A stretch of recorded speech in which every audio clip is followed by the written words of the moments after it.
Hello, hello, hello.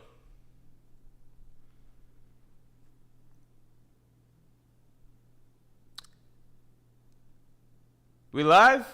All right, everybody. How are we doing? I hope we're all doing really well. I know I am. I know I am. Who knows what just happened, huh? Who knows what just happened? I feel like this is one of the biggest correct theories, period. Like, ever. Like, in history. Ever. Ever. For those of you who don't know what I'm talking about, I've got some chats to catch up on too. Also, let's get the stream likes up to 100 right away real quick. Let's just get the stream likes up to 100 real quick. Retro Records. Thanks for being a Yonko tier member for... Oh, shit. What's going on here? For 20 months, it looks like. Damn. Yonko tier member for 20 months. Hey, Morj, first stream in a while, recovering from hernia surgery. See, I don't know. People come in and make these claims. I don't know at this point if people are being legitimate or not. I'll just say straightforward, I'm sorry if you actually are recovering from surgery. Congrats on the theory confirmation. Goda is really pulling out all the stops now. Thank you. I really appreciate it. I appreciate the long-term support. I hope you get better from your surgery. I assume that you did actually have that. I know I've got some supers and members to catch from before the stream started. We're going to get to everything. All right, just give me a moment here, but thank you. Who doesn't know what I'm talking about here? Oh, Keenan says Shirahoshi about to put in massive work. Yes. Here's the big deal. Here's the big deal. All right. Which is, how do I say this? Because I love this because the huge theory about the true world of One Piece being under the sea is correct. It now segues into the next major theory that I did, which was basically exactly how One Piece ends, how they're going to survive using Noah, Shirahoshi, Poseidon, the Sea Kings, all of that, how they're going to ride out this flood. Go watch that theory if you have not yet seen it, because it follows up on everything about the true world of One Piece being under the sea, okay? Things are just clicking one after another. I really feel like these last several, like between that video being correct, I really feel like the last couple of videos that I've put out, they don't really have flaws in terms of them as theories. I think it just makes fucking sense. Why Noah exists, why Shirahoshi and the Sea Kings are so important, what their role is at the end of the story, the significance of the Mother Flame and the ancient energy source, why it was so pivotal to the Void Century War all those centuries back. I think these last few major theories are basically... Strongly suggest you guys go check them out, because I feel like I feel like all of these things click together personally. Let me catch the things I missed right before the stream started. Was it a cup? I did also, by the way, find a way that I can now find members chats from before the stream started. Before I used to not be able to do that. I knew that there was something for that, but now we've got it. Also, my contacts are taking a moment to settle. Ignorant Weed, thanks for the 5. Take this W for the world under the sea theory. Take this W for this week's video. Yeah, this week's video is also really good. I think I feel like I've dropped several really good theories back to back to back, personally. People might not be on board with the Zoro versus Mars thing. You can't win them all. That's fine. That was just something I was thrown out. I thought it was a possibility. Now I'm back on the Venus Jiro train. But aside from that, what's going to happen with the Marines? The role of the Mother Flame and the ancient energy source way back in the Void Century and how that was pivotal to the war. And before that, how the flooding of the world is going to be survived via Noah, the Sea King, Shirahoshi, Poseidon, yada, yada, yada. I'm sad. I said we will get Emu's face reveal last stream. Does that count? No, this is not Emu's face reveal. Hold off on all of the... We're going to look through... For those of you who are part of the One Piece Chapter 1115 prediction stream, this Monday stream, that feels like it just happened. It feels like it happened yesterday. For those of you who are here for that stream, you probably know that we had a competition to see who could get the best prediction for this week's stream. I'm going to be going through all of those, and you'll find out the winners basically tomorrow in the chapter review when the chapter review comes out. Before that, we got a couple of... hold on. We got a couple others. Paul Mao, thanks for being a member. A Yonko tier member for 20 months. Always great to see you. You're right, Morj. Huge W to you. Thank you, Paul Mao. I appreciate that quite a bit. Retro Records, thanks for being a Yonko tier member for 20 months. Hey, Morj, first stream in a while. Oh, no, we covered this. We covered this. Okay, I think we're good. I think we're caught up. Over here. All right. Hold on. Yeah, and we're on time. Let's get the stream likes up just for being on time. I do think Shirahoshi, everything's coming together. How Shirahoshi is going to be pivotal. Next week's video is a really, really fucking big video as well. I think, because Vegapunk's talking about how he doesn't know what the cause of the Void Century War was or how it all started. I think I got that. Watch out for next week's video. I think the key to that is Alabasta, the story of Lily and Vivi. Okay, just Lily is the key. I think that can give us a big point as to why this war happened in the first place. But a lot of it can be foreshadowed back in Alabasta, and clues that we got in Alabasta, actually. So watch out for next week's video. That's going to be a really big one as well. Akash Panda, thanks for the 5. If there were multiple continents instead of just one, could Joyboy's plan have been to combine the continents together to form the One Piece? I definitely think that's possible, and it makes sense why Joyboy would have been the first pirate. Maybe he's the first. Maybe the continents all stayed really separate, and Joyboy was the first person to set out to sea. It's also possible that the continents were closely connected, much like Wano, so maybe not a ton of separation. It's hard to say. Then you have the continent polar idea with oars and everything like that, and how that plays into this. So there's a lot of ideas right here. I feel like it's difficult to say exactly how closely together the continents were back then, but it does make more sense that at least that they were split up somewhat instead of just being one giant massive land. Not a Pro 64, thanks for the 2. Thinking I'm Emu and Joyboy from the Ancient Kingdom. Joyboy, it seems, definitely was from the Ancient Kingdom. From the framing of it, it seems that 100% he's from the Ancient Kingdom. Emu is the question mark here. Emu, I do think, is not from the Ancient Kingdom and is one of the 20 rebel kings. But Saint Emu Narona, I don't know. It's hard to say. The fact that Emu was a known entity back then is interesting. Emu didn't come out of nowhere, you know? JWP, thank you for the 5. Always good to see you, man. Congrats, Morj. That video is like 9 months old. Yeah, it's been a minute. Great call. I also just had surgery because I broke my ankle jumping off the deck, LMFO. Not joking either, lol. Jesus Christ, what's happening to my viewers today? You guys are getting surgeries left and right. What's going on? Are you guys all okay? I hope people are doing okay. Did you celebrate the theory being correct? Is that why you jumped off? I'm sure that's not why you jumped off. I hope you feel better. At least the ankle is nothing crazy, I imagine. I think. No, but surgery. You had to get surgery, so that is actually pretty bad. What am I talking about? When I was a kid, I almost had to get surgery on my arm when I fell off the slide. This is its own whole story. I'm not going to get into that. Keenan, thanks for the 5. We got to see fake Luffy posing as fake Kid before we got to see actual Kid again. That man is such a bum. He is, but I do think that this suggests that Kid is still going to be around and relevant. I think it's a good sign for Kid fans, actually, if Kid fans exist. I don't know if there are any Kid fans that still exist, but I think I would take that as a good sign. JK Kane, thanks for being a Yonko tier member for 20 months, man. All I'm saying is that if that underwater panel is just a hint of what the Ancient Kingdom has in store, then the best part of One Piece has yet to be written. The final saga, I think it is clearly... I personally think from everything that we've been seeing so far, the final saga is just clearly set up to be the best saga in One Piece. The few things that I was worried about with the final saga were, 1, pacing, that Oda would try and rush things and scrap things. No, I think if anything, Oda's taking much longer with Egghead Island than we ever expected. 2, that there'd be too many storylines and plot lines to keep together. No, Oda has done a fantastic job with all side characters this arc. This is probably the best One Piece arc for side characters ever in history. 3, I was worried about lore stuff maybe being too messy or tangled, but no, it seems like the lore stuff is the most tightly planned stuff that Oda has had from the beginning of the story. 4, my last and only remaining worry that has yet to be assuaged, did I pronounce that right? Assuaged, yeah, is the Straw Hats.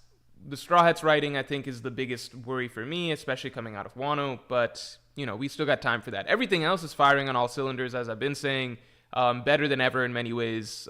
Just the hype, the lore, the world, the movement of the characters throughout the world, the storylines that are developing, everything's coming together just beautifully, like as well as anyone could have imagined. Gerard, thanks for the 2. Got a theory correct and he's suddenly on time, huh? That is arguably that, like, 1, yeah, that is that I understand why it might look like that. The real reason is that I did not expect the chapter to come out today. So I still have work because I got to finish writing and everything like that tonight for the video that's coming out tomorrow, right? So I did not expect the chapter to come out today. That sped up my timeline work-wise, basically. So I had 2 options, which is 1, stream try and get stuff done and push the stream further back and further back, or just do the stream early, aka on time, and then do everything else that I have to do after the stream. So I understand why it looks like that, but that's not the reason why, I swear. Also, let's get the stream likes up to 200 real quick.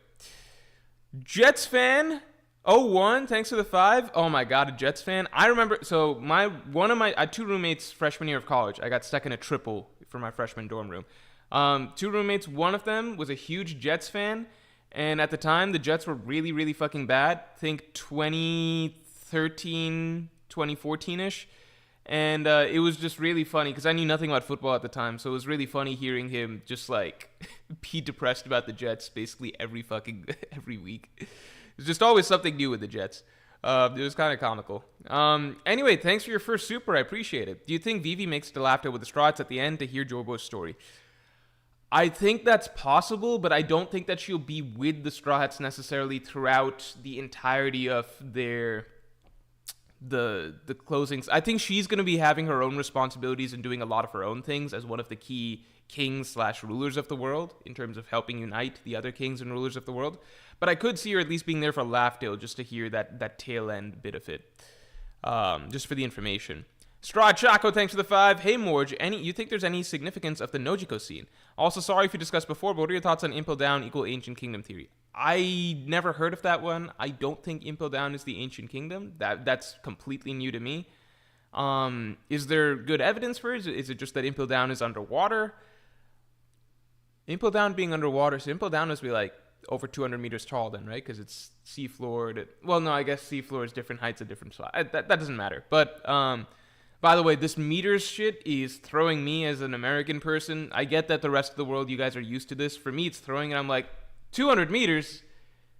What does that mean? In my mind, it's like 200 feet. I know it's not this. I know it's 3 times this. It's just, doesn't really, it's just a vague concept to me. I'm like, even when it was like the world water level rose 1 meter after the weapon was fired out in the Lucia Kingdom, I was like, 1 meter? Is that bad? I had to think about it for a bit. I was like, okay, that's like, that's like 3 feet. That's pretty bad, more than 3 feet. Anyway, I don't think there's any... I couldn't understand any significance to the Nojiko scene. Maybe I have to reread that again. But I don't know if there's any significance to that. Maybe I'm missing something. I might be missing something. If anybody else thinks there's significance to the Nojiko scene that I'm missing, then please let me know. Maybe there's some underlying meaning. JWP, thanks for the 5. Pewpee's putting out that the chapter was great for kid fans to get them all hype, and then an hour later revealing that it was the fake Straw Hats was devious. I still think it's a good chapter for the kid fans. I still think it's a good chapter for kid fans because it means that... I just think that it means that Oda's not done with Kid yet, right? Right? Because otherwise you could have Damalo Black posing as Shanks or Blackbeard or something. Maybe it's just funnier to Oda if he poses as Kid. I don't know. Let's see. Is this Strife? I think this is Strife. New X7, Strife, thanks for the 5. Morj Unleashed sucks himself off for getting a theory right. Part 2. I forgot. I gotta add you as a mod, man. Is your old account just gone? To be fair, Morj deserves this W. Congratulations. Any more major theories? I think next week's theory is another major theory. I think the last... I think we're just getting so much information right now that it helps just piecing things together. And I like that as things are being pieced together, other things are being confirmed. So the fact that the world being under the sea is confirmed, that adds a huge amount of weight to everything I said about Shirahoshi, the Sea Kings, Poseidon, their role in all of that. A huge amount of weight to that. Which in turn, and then new things that Vegapunk talked about this chapter, add more weight to, I believe, the Mother Flame theory, and the video that I'm putting out next week, which is connected to that. So watch out for next week's video if you want to understand what I mean there. Jing Freaks, thanks a lot. I was right about Joy Boy's silhouette being shown. Yeah, Joy Boy's silhouette was shown. So if I do remember that being put down. I do remember putting your name down on the list of stuff. So let's see. We'll see. Well, your name will be in the chapter review thing. I think we got to see the specifics of exactly what was written down for each person. So I got something in my eye. Ground Pound, thanks for the 10. Moji, since the world government is soon to be found out as evil, do nations like Alabasta, Dressrosa, and Fishman Island finally fly the Luffy flag after Egghead? I should think so. I should hope so.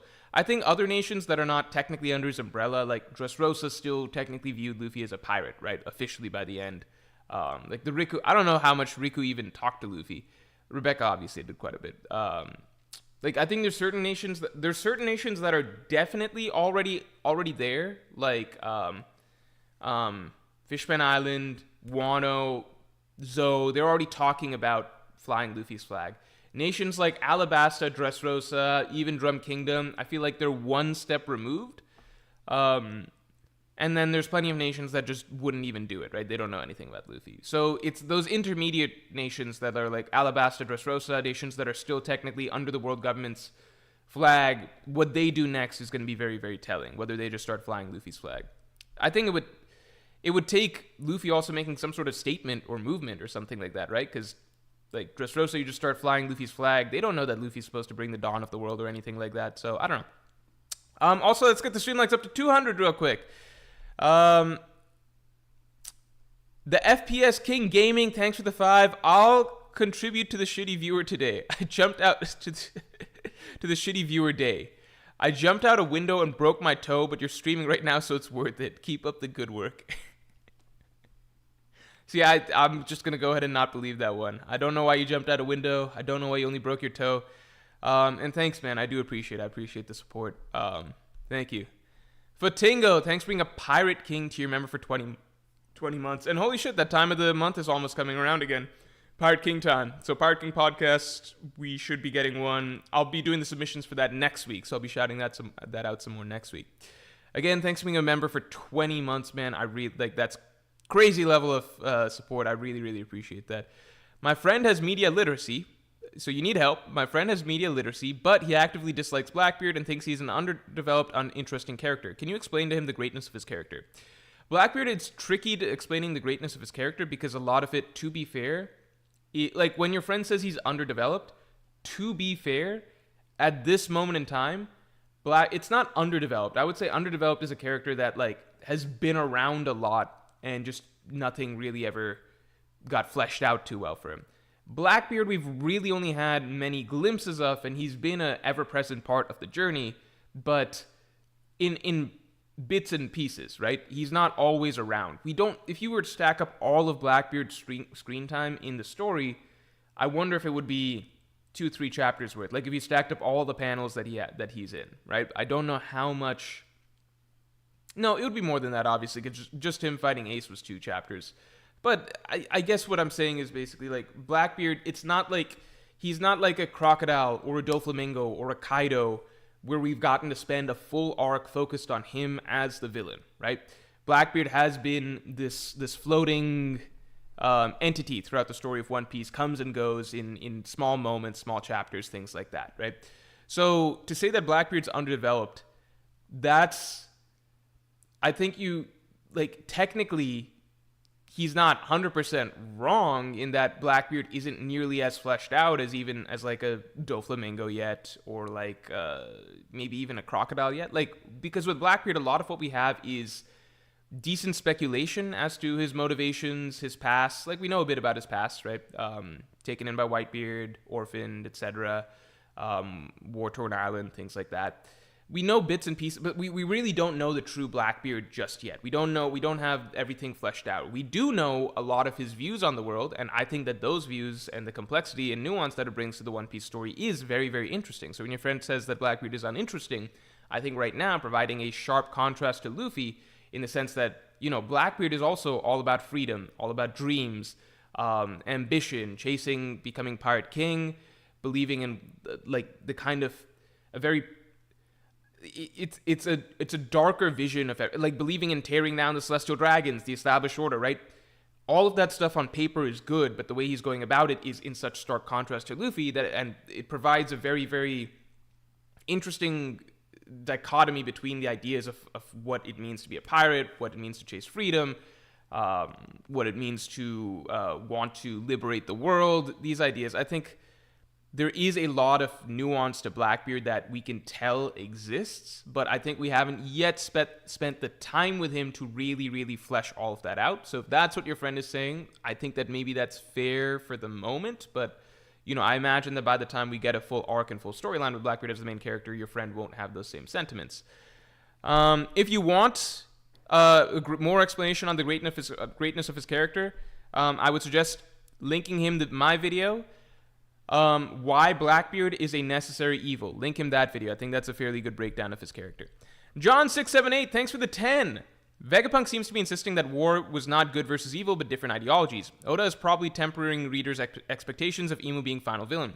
Also, Allied forces might be World War II parallel. I am so happy you picked up on that, because that is what next week's video is about. So please wait for next week's video, because it will very, very in-depth break down how both things can be true. How the Void Century War may have had two sides, where one is not necessarily good and one necessarily evil, but at the end of the day, Imu and the Celestial Dragons are most certainly absolutely evil and basically the worst villains we've ever had in One Piece, right?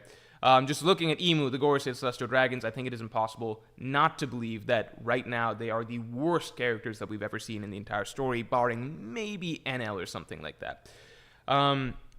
But both things can be true, and I think that Oda's actually very clearly laid out the truth of kind of what happened in the Void Century, considering the ambiguity of what happened between the two sides, and the crucial missing pieces of history that are still being hidden, and why Imu is trying to hide them. Also, let's get the stream likes up to 200 real quick. All right, catching up. English 1D1, thanks for the 20. Thank you. On vacation with 7 couples as a single... All right, this is funny. So, English 1D1 is on vacation with 7 couples as a single guy. Just got a free prime rib cut for dinner alone for getting dinner alone at the resort. Okay. All right. I'm sorry, man. Well, at least you get to, I don't know, mingle with potentially other single people there. I don't know. Oda's cooking. So I like how you transition straight from this to other things. Oda's cooking. Did the world government start evil or corrupt over time? Maybe Joyboy wasn't 100% good either. Congrats, Morj. Thank you very much again. And as for whether or not so this seems like a hot topic, right? How evil really was the world government? Wait for next week's video. I'm sorry I'm being ambiguous with this, but next week's video, it's almost finished writing. It is a long-ass breakdown into how this is the case. I do think it's possible that the world government itself became more evil over time, but Imu, I do believe, was the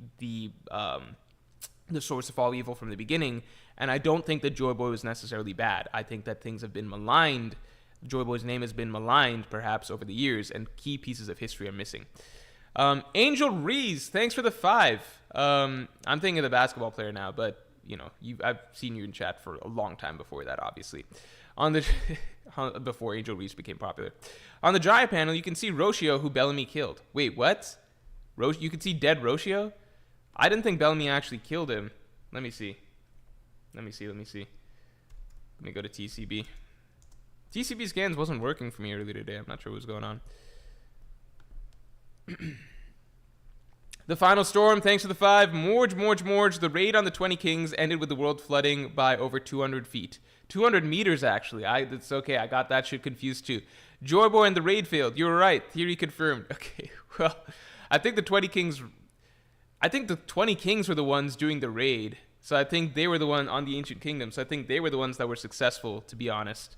So even then, even in the Void Century, the raid did not end in failure. I think the 20 Kings got what they wanted. They took on... That's kind of like the 20 Kings... They're kind of like the Alliance going after Onigashima, right? English 1D1, thank you for the 20 again. And continuing your sad story. Well, it's a good story, honestly. Got a free prime rib at dinner. That is a big deal. Mom gets the savings as congrats. Okay, nice. Oh, Morj gets the savings as congrats. I read Mom. I was like, that's random, but Mother's Day did just come around recently. Morj gets, oh, cool. So I'm the beneficiary of this resort giving you this free prime rib as a result of you showing up single. I like this. All right, good on the resort, and thank you. I appreciate it. Do you think the world government started evil or corrupted over time? Wait, do you think the world government started evil or corrupted over time? Wait, this is similar to... Oh, I guess you're reiterating a bit here, so I'm sorry if you thought your super maybe didn't go through the first time. Maybe Joyboy wasn't all good over either. Maybe would it make it more gray / nuanced like Vegapunk is describing? I think the key is that, as Vegapunk says, he is missing a piece of history. I think that there is one piece of history that goes to the heart of this that will explain the truth of what happened and why it's not, not why it's not, but why there is actually a good or bad in this, but not necessarily Joyboy or the 20 Kingdoms. So I will leave it at that. Breezy2X says, can you fight? I have not taken boxing classes in over a month now. I need to go back. Life's been busy, but that's not an excuse. I want to get back into it.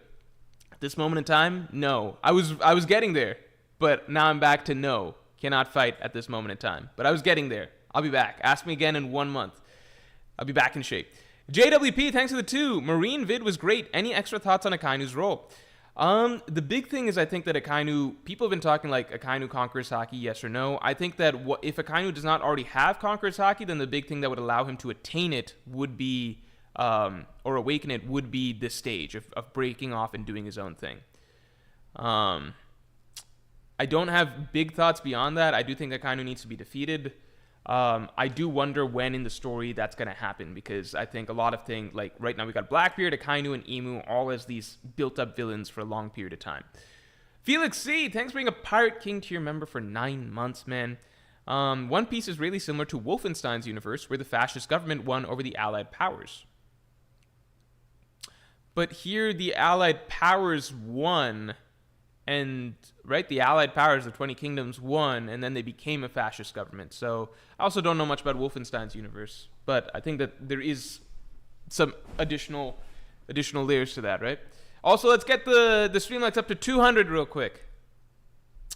Patricio Zambrano, thanks for being a Yonko tier member for 13 months. It's so weird these long mysteries are finally being explained. Congrats on your theory being right. Based as always. Hope you're doing good, dude. Thank you, man. I am doing well. I hope you're doing well. There are a lot of people in chat who are kind of a lot of people in chat who've been suffering injuries as of late. So I hope you guys are doing well. Schmike the Melts, thanks for the 2. Thoughts on Jujutsu Kaisen 260 and 261? Throw up the 2 fingers. I'll do this real quick. 2 fingers are going up. As long as these 2 fingers are up, that means I'm talking Jujutsu Kaisen spoilers. As soon as the 2 fingers go down, spoilers are over. This will help people avoid spoilers, okay? So, I read 261. No, I didn't. I just saw the spoilers for 261. So Gojo's not actually back. It's Yuta in Gojo's body. The thing is, I wasn't really even following the beginning of the Yuta. I wasn't really following a lot of this fight lately, right? I only kind of perked up once I heard that Gojo's back. So I don't really know how Yuta's situation had even come to a close earlier on. So I can't say Aspel, not Aspel, that Yuta's back in Gojo's body. I don't know. I don't know what the fuck happened to Yuta earlier. I know he was involved at the beginning of this fight. With Yuta being back in Gojo's body, I mean, I don't like it. I would rather have Gojo just been temporarily fixed or brought back or something like that. One thing I will, I really don't want to go in, maybe later in the stream I'll go in depth into why I don't like that, and why, if you're going to do an Aspel, the better one, I think, would have just been bringing Gojo back. I will say one thing really quick, though, one particularly interesting thing.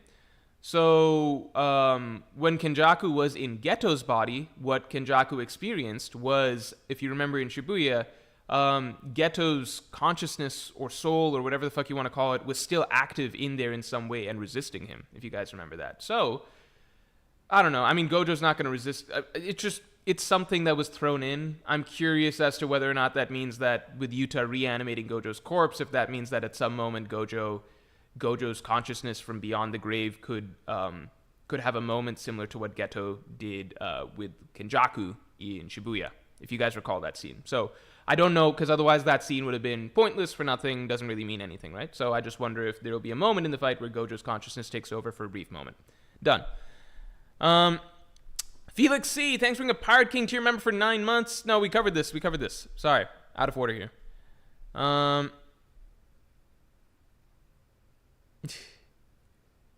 Wait, I gotta put the 2 fingers back up again. Jujutsu Kaisen real quick. Jujutsu Kaisen spoilers for 2 fingers real quick, okay? People are saying Aspel, how's it Aspel? I don't know. I just saw people yelling it's an Aspel. I don't know what happened with Yuta. That's why I said Aspel or not Aspel. I don't know. I just saw some people yelling it. I don't have the context. I don't know. Okay, that's done. Closed. Uchek, thanks for being a Pirate King tier member for 20 months. Seriously appreciate it, man. Thanks for the long-term support. Okay, continuing on. DD, thanks for the 2. Long Ring Longland is the top of the crown. Oh, that would be interesting. That'd be really interesting. If like just one random island that wasn't even important all the way back in the day turned out to be really important. Wait, New X7 says you're not Strife? Wait, you're not Strife? Who are you? You says new X7. I just thought you were Strife X7. Who the fuck are you? No, who are you? Okay, I guess you're a mod now. I just assumed. I gotta check the Patreon, because, fuck. Alright. Who's new X7? I'll check Patreon. I'll check the message you said.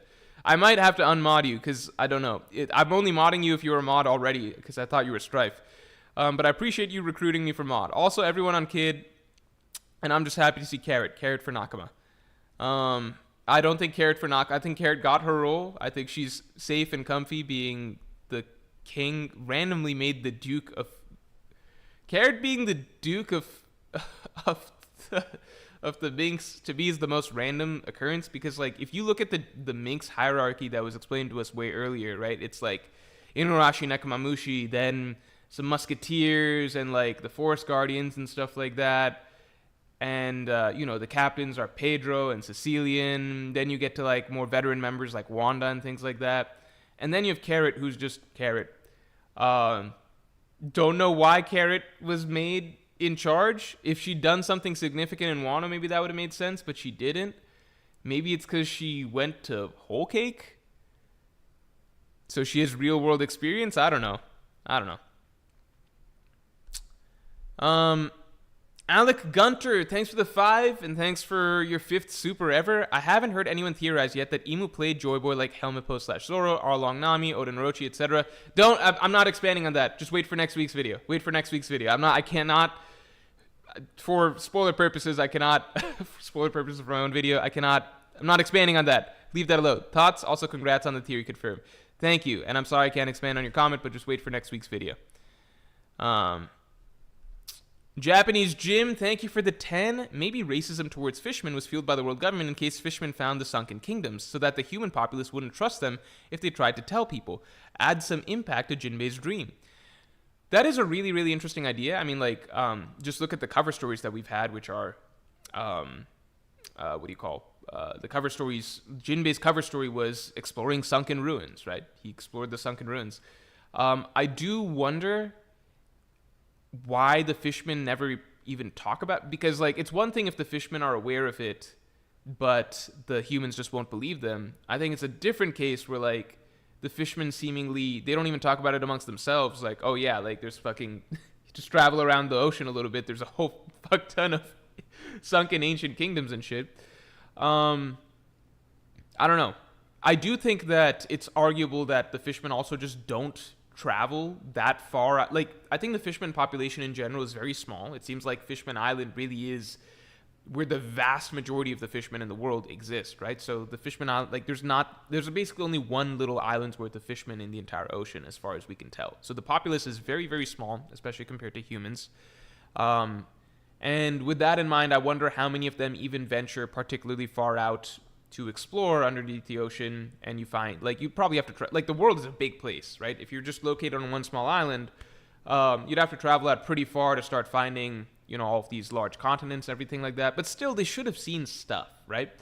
Maybe it's also just over time, a lot of the stuff under the ocean has really been broken down. Again, what Jinbei saw was ancient ruins. It's hard to say. I don't know if it's, I don't know if the world government intentionally spread racism, because honestly, if that was the case, like, if they feared that the fishmen would out them for the past and the ancient civilizations, etc., I think the world government would have just eliminated them in the first place, and I don't think humans would have batted an eye, right? I would also add that I don't think you need the world government to spread racism against fishmen, because they're just fucking giant fish, you know? Like, I'll just say this. If we just saw some giant fucking scary-looking fish walking around, you know, we'd probably be like, fuck, that's a fucking weird-ass fish walking around, you know? That's all I'll say. So I don't think you need the world government to fuel it. Man, thanks for the 2. Does anyone, like, keep in mind, like, people are, like, because the humans, it's just like, if you guys think I'm just reaching with that, remember, humans fucking love the mermaids. Humans still fucking fantasize about the mermaids. Why? Because the mermaids are hot, right? The fishmen, they just don't like because they look like weird, like giant scary fish. Like giant scary fish creatures, you know? So I don't think necessarily it was like some world government propaganda machine to make humans hate fishmen. I think it's just they're fucking fishmen. Like, you know, like human, like they look like scary ass fish or whatever, so we don't like them. And then you see the mermaids, they look hot, so humans like them. I think it's pretty straightforward, right? Because if that's the case, then why didn't the world government put out propaganda against the mermaids? Le Man, thanks for the 2. Does anyone else think the Egghead revolt will fail? No, I think the Egghead stuff is gonna be I think the Strahds get out scot-free here, personally. Maybe there's some consequence, but I think they're good.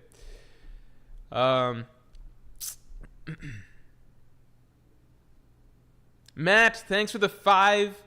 Thanks for your first super ever. Seriously, man, I really appreciate that. Thank you. With what difficulty does the new and improved kid beat Shanks? I say mid-high diff. He clearly trained, and he's now even repeating the udon training. I do think that the kid that we saw this chapter probably takes Shanks. I think high diff, though, at the very least. And his crew looks like they beefed up a bit as well. Breezy2X, who has a stronger will, Usopp or Sanji? I'm going to get in trouble if I answer this question. I think that Usopp has shown... I'll say this. I think in terms of just like sheer insane strength of will moments in the story, Usopp has some of the highest, period, among any character.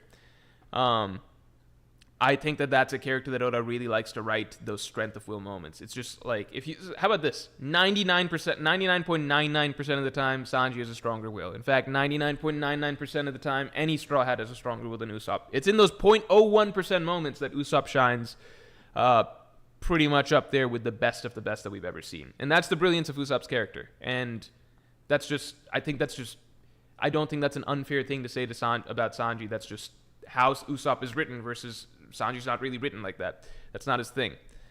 Oda doesn't really write fights or moments for Sanji like that. Mark Hogan, thanks a lot for the 10. Isn't it weird that no one knows what the world was like pre-Void Century? The concept of a Void Century only makes sense if you consider that the history before and after is at least somewhat known. That's always been a weird thing to me, because it's like, why don't they just say everything before 800 years is just unknown? Because it's always sounded as though, well, we know what happened right before, but we just don't know what happened in this one section of history. But that's not really the case, because they didn't know that the entire world was fucking on continents and everything like that, right? So I wonder if it's a case of maybe they have some history going back to prior to 800 years, and it's just that in that 900 to 800 year span, there's just no history, period. That's my only thought. I don't know. That's my only thought on that. It doesn't make sense. I think it's just more attractive to spin it as the Void Century, like a century where everything is missing. Because it just highlights first the reader, like, okay, that's where shit really went down. It makes a little, like, the Void Century concept made more sense before we really found out that the world was geographically very, very different back in the day. Because if it's geographically very, very different, then that would have been the case, 900 years ago, 1,000 years ago, 1,100 years ago. It would have just been the case going back to through all recorded history, right? So the Void Century concept, I think it's a little bit weaker now that we find out that the whole planet was different. So it's not just like a section of history that's missing. It's just fucking geography knowledge, I guess, that's missing. That was erased as well. Paul Mao, thank you for the 10. Any thoughts on why/how Joy Boy got defeated? Was he not strong enough? Did he not have the support like Luffy has? Or did his allies fail him? Was he possibly backstabbed? Just wanted your prediction.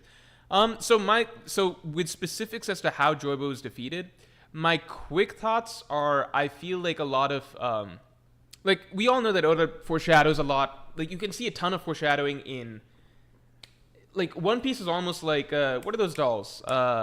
Those Russian dolls where there's bigger, and then inside the bigger one is a smaller one, and the smaller one is, like, those dolls. What are those fucking dolls called? Let's look them up. Makushka dolls or something. Makushka dolls. Matryoshka dolls. Anyway, I view a lot of One Piece's writing like Matryoshka dolls, where you can take a big arc like Wano, and then you can see a lot of traces of what composed the Wano arc in past arcs, like Dressrosa. Like Dressrosa, you can lift that doll up, and you're like, okay, a shit ton of shit in Dressrosa is very similar to Alabasta, right? So it's almost as though we don't know which direction Oda's going, whether he plans out some really big, like the endgame storyline, and then he draws on that to write smaller and smaller storylines leading up, or whether he takes storylines that he likes and then he writes bigger and bigger versions of them as they go. There's probably some overlap in terms of ideas, which direction it's going. But when I think about Joy Boy's story, especially hearing that he's the world's first pirate. I'll just say this, and this is probably going to be expanded on in a much bigger video later on. I feel like from what little we've heard of Joy Boy's story overall, a lot of it and just in terms of like the Ancient Kingdom, Will of D being passed down, evil regime taking over, etc. A lot of it sounds very similar to Odin's story in Wano. And so in that regard, I kind of look at like, well, when Odin was defeated by Kaido, it wasn't an honest defeat, you know? It wasn't like Odin was not capable. We never really found out, I suppose, but it's not as though Odin himself really fell short. It wasn't a clean battle at the end of the day, so maybe there's something to that. Or maybe Imu just beat him straight up. But the reasons that I view a lot of parallels between Odin and Joy Boy's stories from what we've known, what we've heard, that'll be expanded on in a future video. Not next week's video, but maybe the week's video after that. Because there's just so many ideas to talk about at the moment.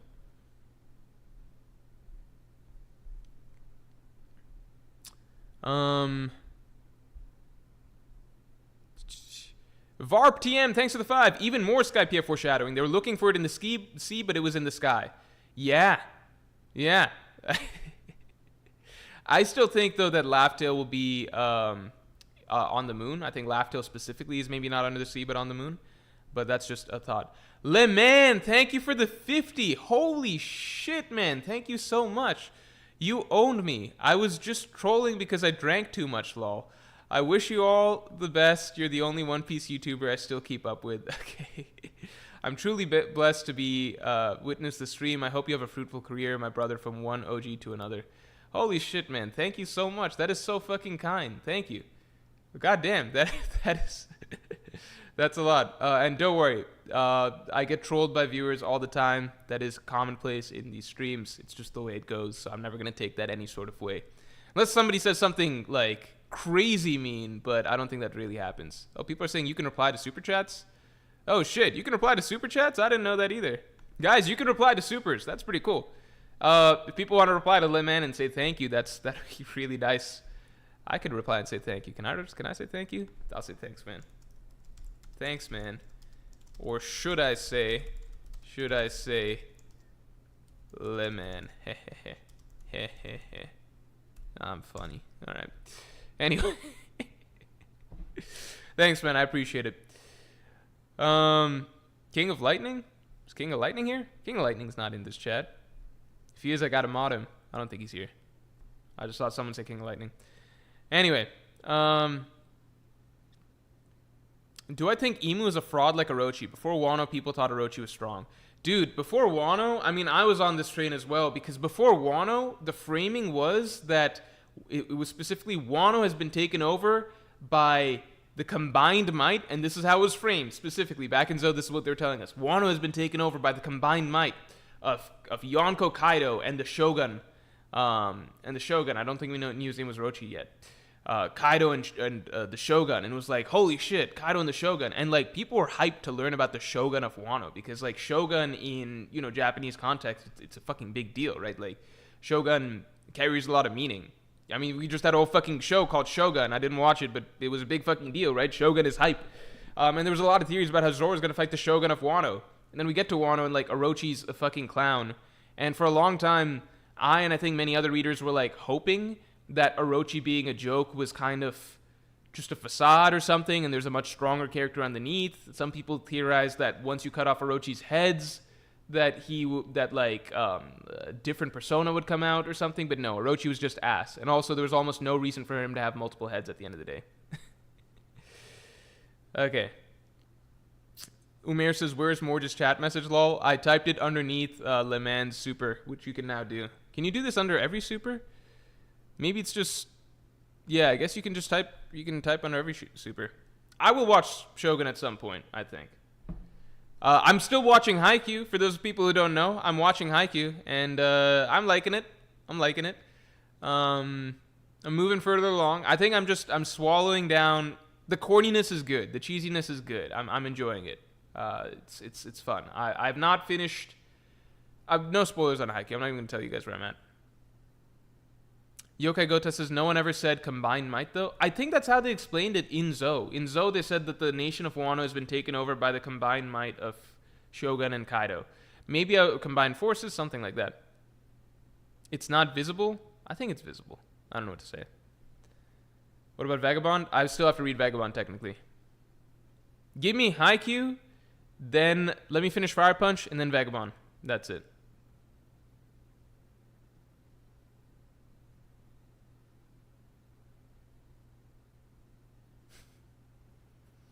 John678, thanks for the 5. Are you sponsored by Adidas? Why does it say on the stream page you earn commissions on tagged products? Are these knockoffs? What the fuck is this? I forgot about this shit. Let me tell you guys about what's going on right now. Thank you, John678. I completely forgot about this. So, do you like Adidas? What's the code? Let me find you guys the code. No, these are not knockoff products. You can go to...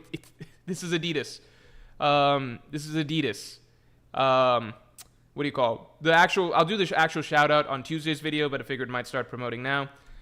If you guys want Adidas shoes, if you're interested in Adidas shoes, if you would like 30% off, there is an Adidas sale right now going from now.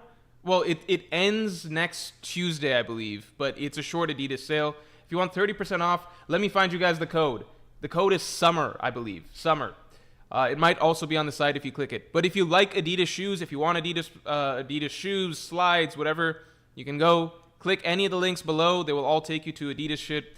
I should be better prepared in explaining this, but yeah, if you like Adidas shoes, if you want to get new shoes for the summer, spring, whatever you want to do, you can get Adidas shoes. Seriously, just click the links below. Any of the shoes that you happen to like, click them. Use the code SUMMER.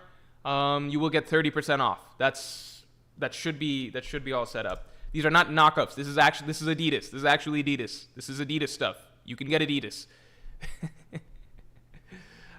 Get Adidas shoes. Get them underneath. You can see if you look underneath the stream, it should be at the top of the top of the bar. If you hit the description, so if you hit description and you hit more, is that where it's at? I don't know where it's at. Are you guys seeing this shit? There should be Adidas shit. It should be visible. I don't know why it's not visible for you guys. Is it visible for you guys? You guys see Adidas shit?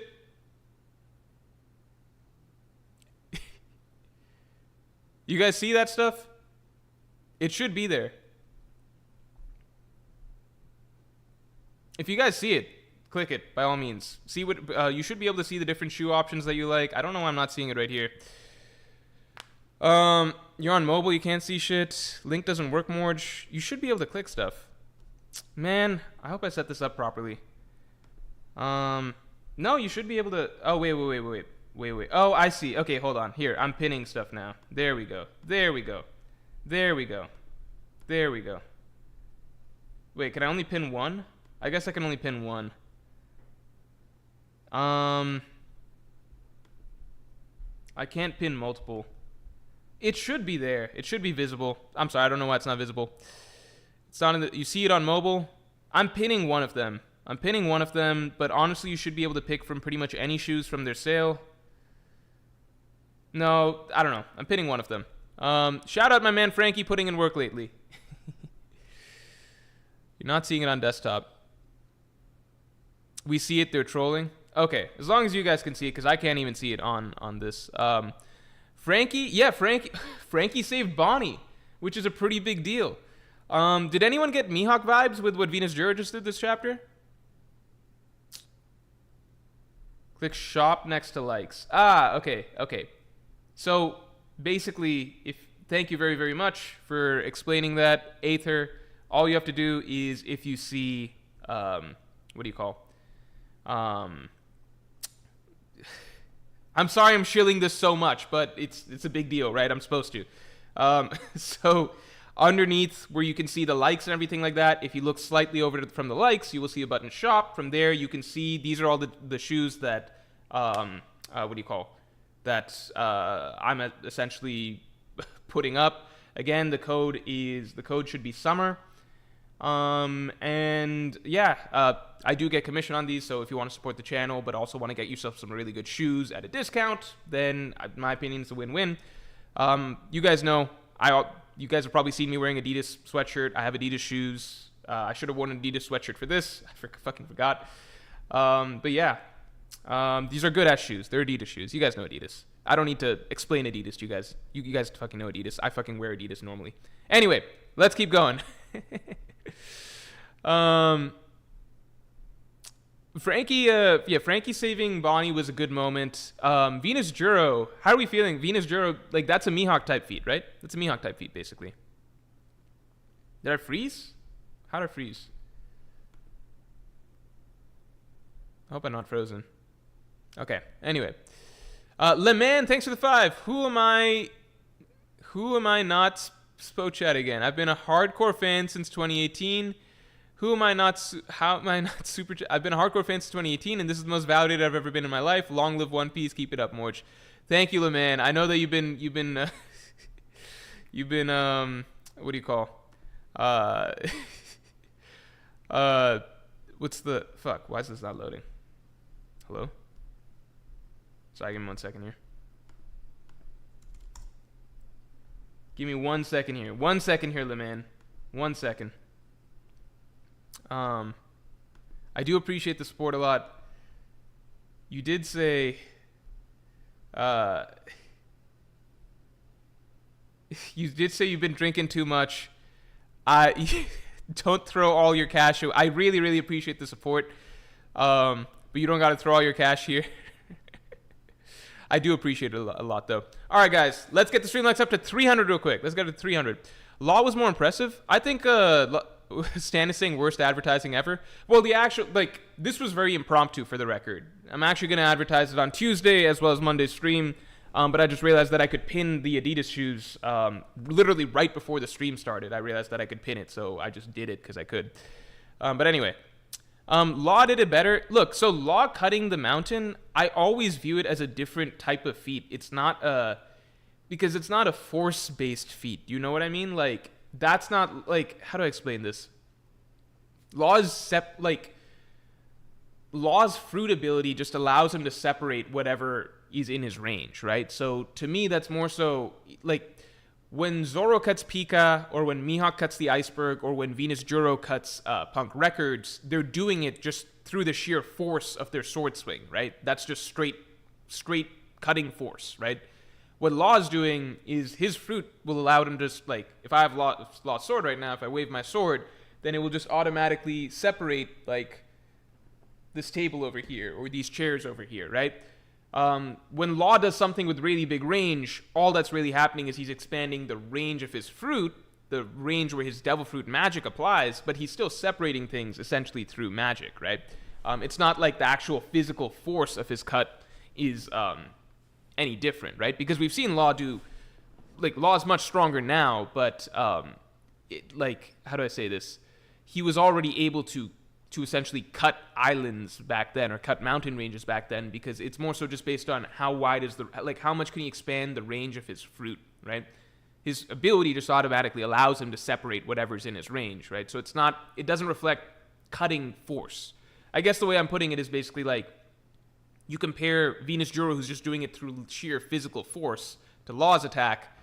If Venus Juro or Mihawk or something like that, if they clashed with Punk Hazard Law, their attack would be way, way, way stronger, because there's actual, like, the effect is the same, but how it's happening is different. Does that make sense? And you guys know I don't like Law, so you could take it as, like, Morj being whatever, but that is literally how his abilities work, right? It's just expanding the range of his cut automatically with Devil Fruit abilities, right? Whereas for Venus Juro, if you want to cut further, you actually have to, like, if you want to cut something really far away, you actually have to put in that degree of just straight up physical swinging force to send the attack even further and wider, right? So I just view it as different. I personally view it as different. Like, I guess the simple way to put it is, like, Law cutting a mountain range doesn't mean that the swing of Law's sword has the physical force to, like, mountain breaking force. Does that make sense? Like, versus Mihawk swinging his sword and cutting the iceberg, or Venus Juro swinging a sword and cutting Punk Records, his physical, like, the strength of his attack has, like Punk Records level breaking force, if that makes sense, right? Like, if Law's sword clashed with Venus Juro's actual attack is much stronger.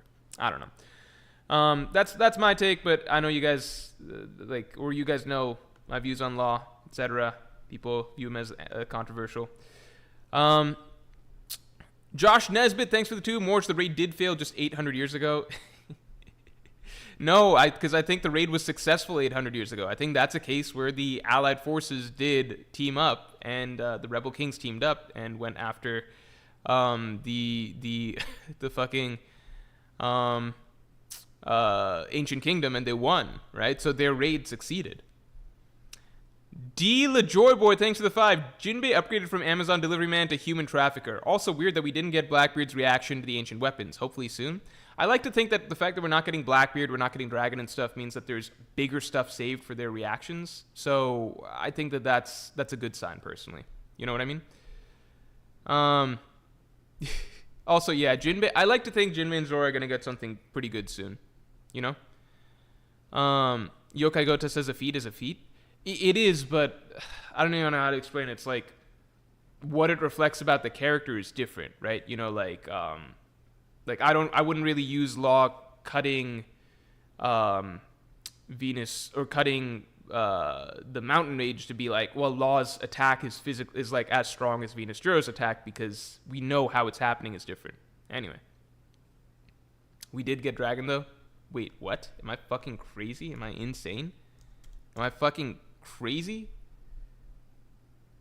What the fuck? We got Dragon? Do I have short-term memory loss? What's going on here? When did we get Dragon? We got Dragon here? Let's see. We got Damala Black. We got... Damn, Mars letting out the Conqueror's Haki. The Gorosei are... Okay, at this point, I think that there's a difference between the... Valkyrie, Mars... Valkyrie, Venus, Juro, Mars... versus Jupiter and Saturn. I just think there's a gap in terms of portrayal, right? There's just a gap. Where the fuck is Dragon? I'm not seeing Dragon here. Where are you guys seeing Dragon? Am I crazy? Where the fuck is Dragon? Oh, yeah, no, we got Dragon on the last page. Dude, it's just crazy how the fucking Revolutionary Army never knew shit. They didn't know anything. Like, they didn't know about Emu's existence. They didn't know about, like, ancient weapons and shit like that. Like, they knew nothing. They knew nothing. I didn't even catch the dragons in that last panel. It's not the last page, but it's you know what I mean. Like the page with the page with the big under the ocean type reveal, you know. Dragon, I wonder if he's looking east. Is that east? I don't know. Dragon just I don't even get it, man. Why is Dragon written like this? What's going on?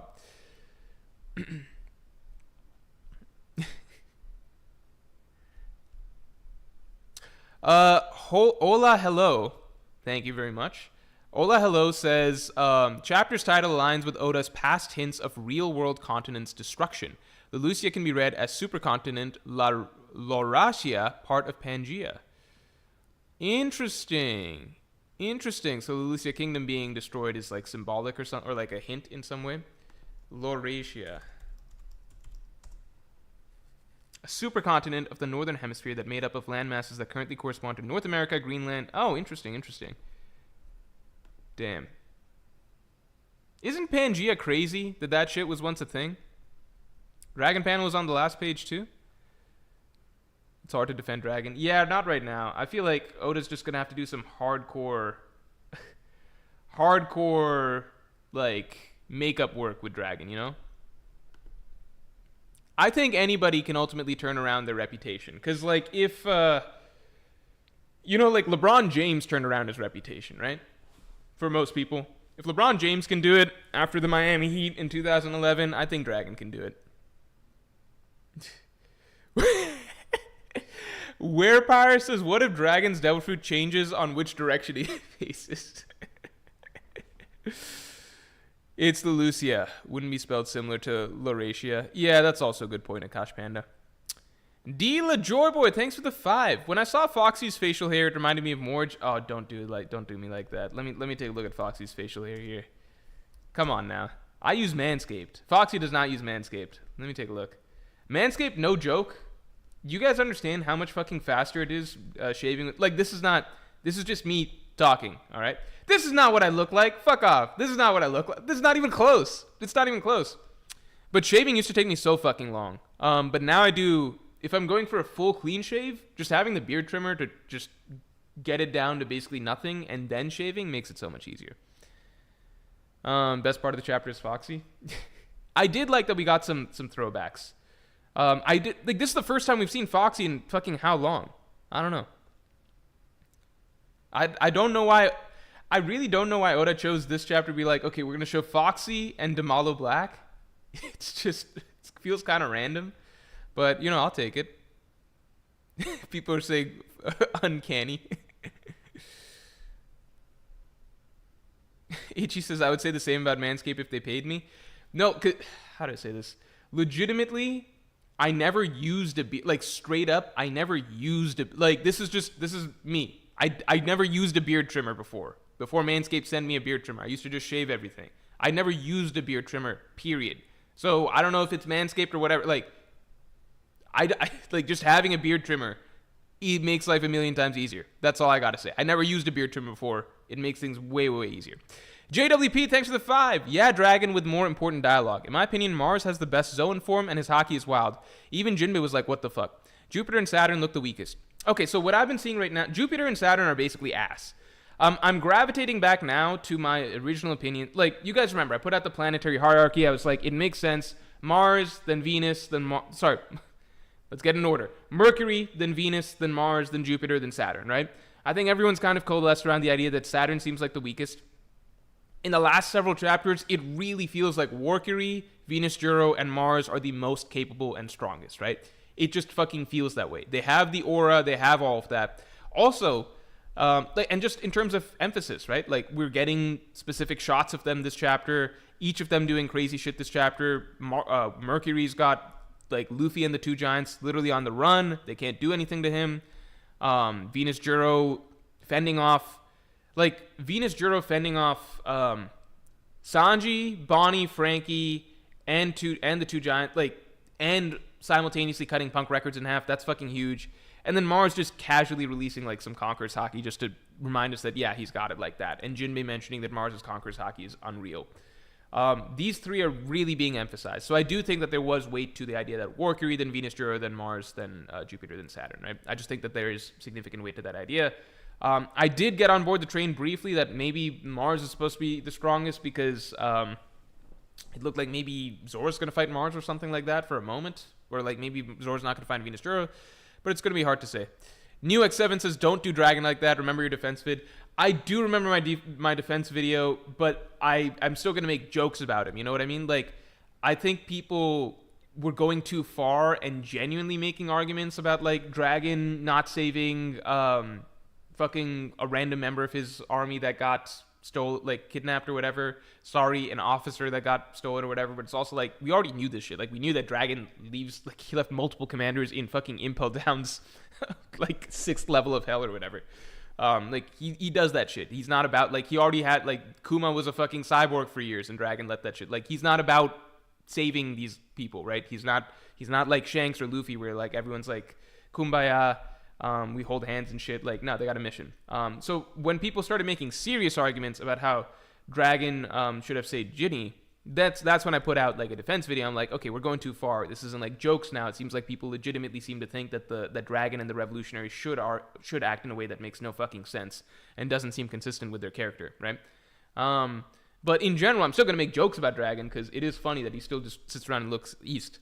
Hazard and Gibson, thanks to the 5. Oda is literally showing everyone. Jin and Gaimon Copium is real. Oh my god. What if we don't see Jin right now? I do wonder. I feel like we might get to the end of the story and Jin might be one of the only long-running loose ends in the entire story. Like, we could get to the end of the story and it's like Jin might be the only guy that's like that. That's possible. Stride Shako, thanks for the 2. Who does the looking eyes better? Deadbeat Dragon or Emu? Emu, because Emu, when he does it, it's menacing and intimidating. When Dragon does it, it's just like, are you confused? How did you run this revolution for so long? What have you been doing? Like, what's your, like, why are you in charge? Things like that. Also, let's get the stream lights up to 300 real quick. Lewis, thank you for the 8. So glad you're reading Vagabond. It's a slow burn to start, but I always thought that you would really appreciate the deeper themes. Great series. I'm worried that I will fucking love Vagabond, and then I'll be like, it'll be a huge time sink for me for a little bit. I've only read the first chapter still. I'm gonna get further. Again, for me right now, just for you guys to know, gonna finish Haikyuu. I want to catch the movie because I know the movie's coming out. Gonna finish Haikyuu. Gonna finish Fire Punch. That'll be quick. That'll take me like 2 days. A day and a half or something like that, and then I'll read Vagabond. That's the promised order. Also, let's get the stream likes up to 300 real quick. John678, thanks again, man. Thanks for the 5. Laughtail reveal got everybody talking like Dr. Seuss. Somebody in King of Lightning stream said it was the Wheel of D. Thoughts on Venus greater than Mihawk? Oh, I'll start with that. The Wheel of D thing. I think that people really, I don't know, like. To be fair, yeah, like the Laughtail reveal did make it like that. I don't think I think Will of D is fairly straightforward. The other part to it that I'd add is just like what confused me is how much of it is English versus Japanese. So when we say Laughtail makes sense because I assume that they're actually saying like Laughtail in English, right? In Japanese. In the manga, I assume that they're saying the English words Laughtail rather than the Japanese words Laughtail, right? That just makes sense. Otherwise, the word Raftail to Laughtail wouldn't make sense, right? Will of D, I imagine that that's got to be... Is that also stated in English every time it shows up in Japanese? Is Will of D always shown up like it's stated in English? Or is it the Japanese words for Will of D, right? Also, D I don't understand enough about alphabet from English to Japanese. D, English letter. Is there an equivalent in Japanese that we're comparing it to? That's a big question for me because, I don't know, like in that case, if it's a Japanese letter, then wouldn't we be looking for a Japanese word? I don't know. I'm going to assume Will of D is also correctly translated English to Japanese. I don't know. Like it's the phrase Will of D in English and Japanese. But, okay. Point being, I think that One Piece, literally the story being about inherited will and everything like that, I would imagine it's not Wheel of D. I imagine it is Will of D. I would just assume. And Venus greater than Mihawk? Okay, so the fucking Gorosei are confusing right now. And I've seen people say shit like, well, the Gorosei can't be as strong as, like, Kaido and Big Mom, because if there are 5 Kaidos and Big Moms on the island, then they'd all be fucking done for already. It's like, no, have you guys fucking forgotten Whole Cake and Wano? Because it's kind of the opposite, where, first, Jupiter and Saturn clearly don't seem to be as strong as or capable as Mercury, Venus, and Mars, right? But if you remember fucking Wano, like, no, like... Frankie, Jinbei, and Robin, like, literally casually rolled Big Mom off the fucking island the moment that she tried to go after them, right? Zero diff. No problem. On the flip side, when Saturn shows up again in front of, Sanji, Frankie, and them, and Bonnie, like, they're all fucking literally frozen in the spot. When Saturn showed up in front of the weakling Straw Hats, like, he literally tore through them and just kept going on his way, right? Compared to Kaido, right? You have fucking panels of, like Raizo and the bums, like, fucking up Kaido for, like, chapter after chapter, you know?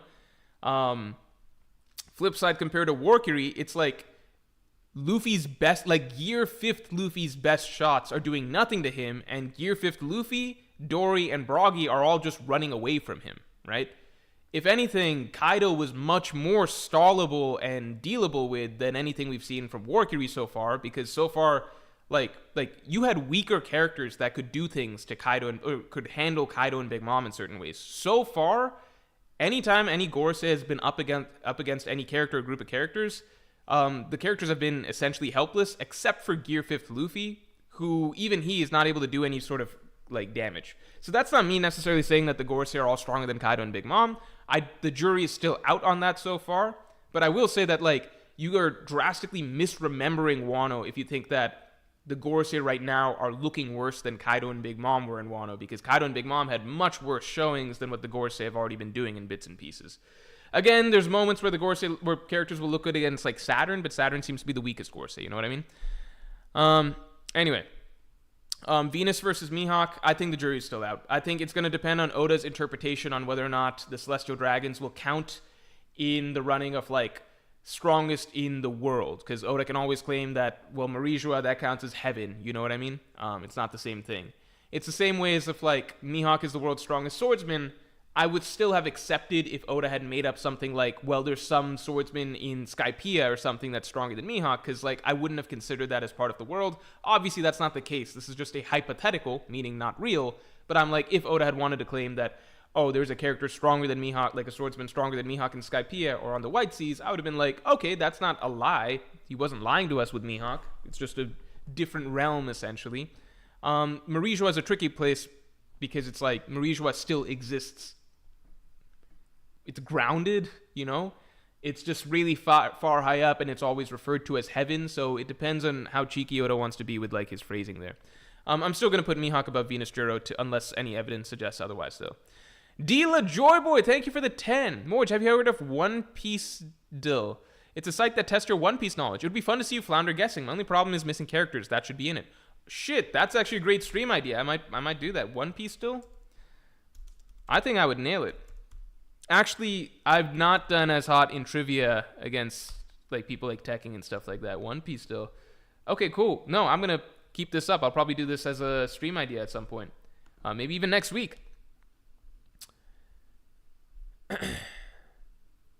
Hio says, do you read Chainsaw Man or not? Are you fucking kidding? Chainsaw Man is my second favorite active running manga. If you look at Manga Morj, you will find the best chainsaw analysis you will ever find. If you look at the Manga Morj channel, the only reason one of the biggest reasons I stopped Manga Morj is still because my heart hurt from the Chainsaw Man video, because it got it was fucking skyrocketing. It was actually the viewership rate that it was going at would have put it probably past any of my main Morj channel videos, which would have been a phenomenal start to that channel. So the viewership was fucking skyrocketing when I launched it, and then it got age restricted hard, and then it got hard capped basically at like 80-something K, because age restricting basically kills all viewership for your video. So that really hurt because I put so much time and effort into it. Many people who've watched both channels still say that Chainsaw Man video is the best analysis I've ever done, better than any One Piece video. So take that as you will. Also, many of the comments on that Chainsaw Man video, and from outside like sources, I see that video cited in places, say that that's the best Chainsaw Man analysis that they've ever seen. That's glazing my own stuff, but also it's stuff that other people are saying. So go check it out. It is a video. I'm glazing it because I put a fucking ton of time and effort into it. I think it's a phenomenal video, and I think it talks about Chainsaw Man in a way that most other analyses are far more shallow and talk about vague shit that doesn't really mean anything. Anyway, go check that out. I love Chainsaw Man. I'm not caught up at the moment, though. I'm a few chapters behind. I like to let Chainsaw Man pile up a bit before I read it because the chapters go by so fast. Justin Holland, thank you for the 10, man. Always good to see you. If Tuesday's video is any indication, meaning this last Tuesday, right? This coming war will have 3 world-ending plots. If Akainu's plan involves volcanoes, Whitebeard's plans, and Imu's flood, could Elbaf have an escalating civil war? Maybe in the outside area, like maybe not within Elbaf itself, but maybe concurrent, kind of like with Egghead, there's lots of concurrent events happening in the outside world at the same time. I would also say that I don't think that Akainu would necessarily aim to destroy. I don't know if that's his thing, like if he would try and blow the world up in that sense. I think a more direct military, sort of like marshaling the military to go against the Celestial Dragons as well as pirates and revolutionaries so that the military can kind of make its move and take over. I don't know if Akainu is going to be about destruction. I think Imu's going to be about flooding. I think Blackbeard's plans will involve stuff like Pluton, because he's about to find out from Caribou and everything like that. Maybe trying to assault Morj, destroy the Red Line, attack Imu. I think things like that. And I think Akainu's plan might be more straightforward, like just trying to... I don't know how much interest he would even have in the rising or lowering of the sea levels or whatever. I think it may just be like, the world is as it is. Let's take care of the Celestial Dragons because they're a problem, and then institute a new regime. Dila Joyboy, thanks for the 2. Won't be good for a full stream. It's a daily thing. Thank you, man. Okay, that's good to know. Maybe I'll do a Sporkle type thing or something like that. But good for a quick segment on any stream. Okay. I'll throw that in probably on Monday stream or something like that. Anime Unboxing says, where can I find it? Just look up Manga Morj, manga space Morj space Chainsaw Man. Tekking and Arthur are the trivia kings. Evil Morj is also good at One Piece trivia. Yeah. Yeah, I think... Wait, did I win trivia at... No, I didn't. I never won trivia. Take that back. But one of the reveries that King Recon's reverie recently, we did trivia, and I think I got a good question right there or something like that. Or something. Or no, maybe I didn't get a question at all. Maybe I jumped in late. I forget. I don't know. But I remember I was involved in trivia. That's all I know.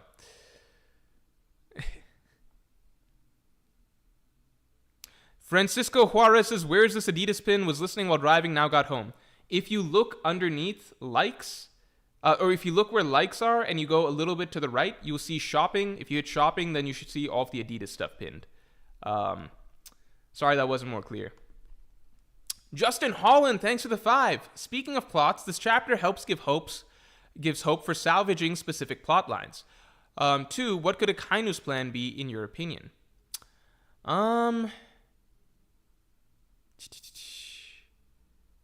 Akainu's plan, I think, will take a moment to form. Salvaging specific plot lines, or maybe you're talking about Kid. Yeah, I could see this being big for Kid. I do think that this is a sign that Kid may return. I still think his story's probably not over yet, so I do have my fingers crossed for that. Akainu's plan, I think, will just be more so straight up like military strategy, as in like martial law the Marines that are willing to join him on his side. I think that would be the majority of them. Martial law the Marines that would be on his side, and basically see what they can do against the, like, I think planning some sort of assault against the Celestial Dragons would make sense. A big part of this is that Marine Ford is right next to Marijua. So the Marines, out of all the people, are best equipped to launch some sort of assault on Marijua.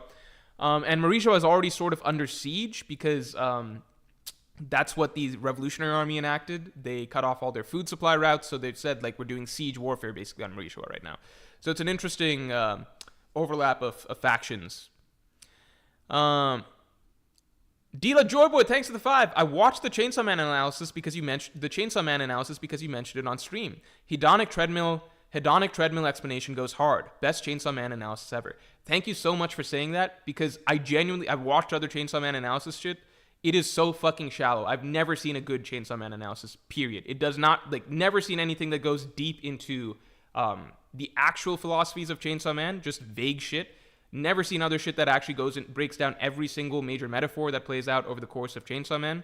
Like, people get the symbolism of some stuff, but like actually breaking down every piece of symbolism and consistent recurring metaphors in Chainsaw Man, I don't see other people doing that personally, and it frustrates me because Chainsaw Man is like, in part 1 of Chainsaw Man at the very least, is probably, in terms of any beginning part of a series, like the best manga that I've seen in terms of just a straight up beginning first little part, at layering so many different consistent running metaphors while providing as minimal outright spelled out for the reader explanation as possible, right? Being as minimalistic and as subtle in terms of the writing ideas that I've seen from any manga, but at the same time layering so many different ideas and developing a very well thought out philosophical statement over the course of it.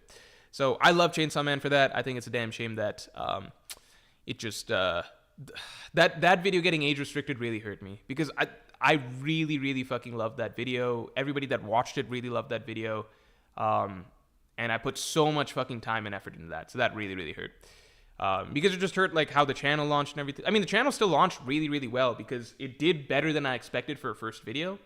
But at the same time, it was shooting so high, like it was tracking so ridiculously high and so fast in terms of views. I got very excited, but it is what it is. Akash Panda, thanks a lot. Guesses for around the world plots during Elbath. Around the world plots during Elbath. I do think that we will get more action plots.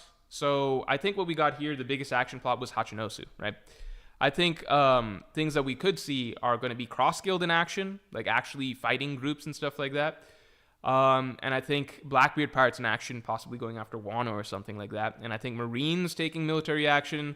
I think God's Knights is going to be a big one, and Revolutionaries. So I think Hachinosu, that was a taste of some of the outside-the-scenes action that we could get.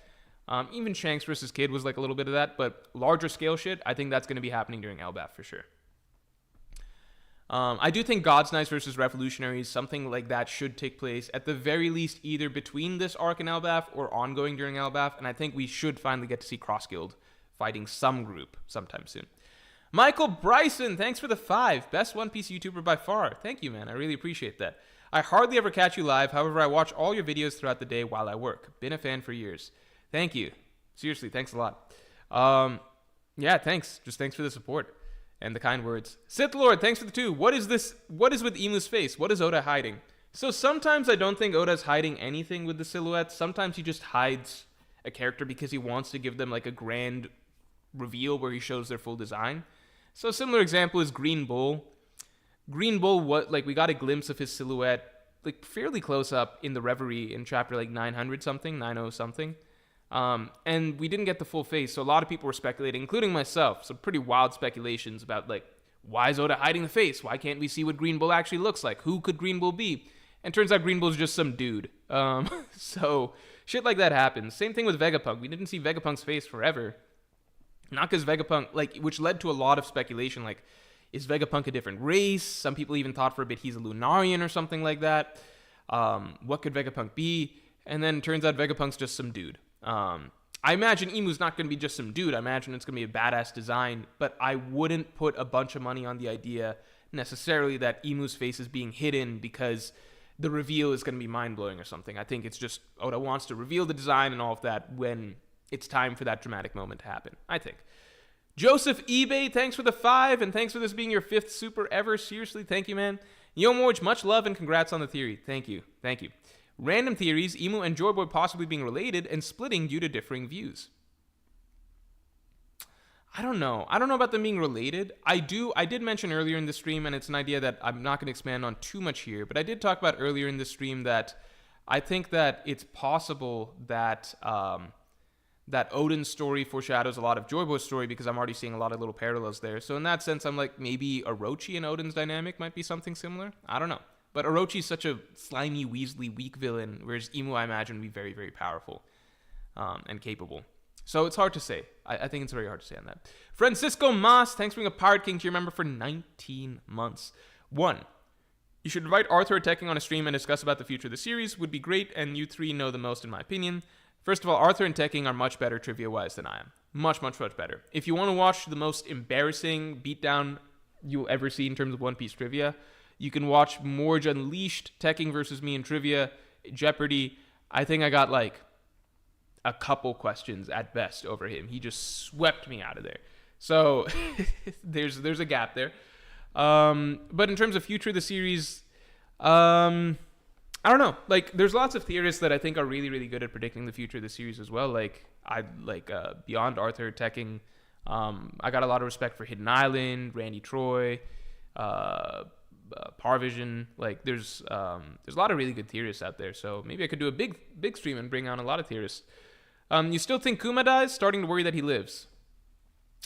Do I still think Kuma dies? Yeah, I still, for the good, I'll just always say this, for the good of the story, I think Kuma dies via sacrifice here. I just think it's for the good of the story. That's all I'll say. Hio, thanks for the 10. I think Blackbeard probably didn't know about the ancient weapons, but we'll definitely go after them after hearing Vegapunk talk about it, and especially after Caribou, going after the world after all. Blackbeard, did we get a clear hint at any point whether or not he knew about ancient weapons? Maybe he doesn't know them. I think I've just assumed at some point that Blackbeard would have that knowledge because he's Blackbeard and he's just sneaky and conniving, and one of his hobbies is studying history, as Oda wrote once upon a time.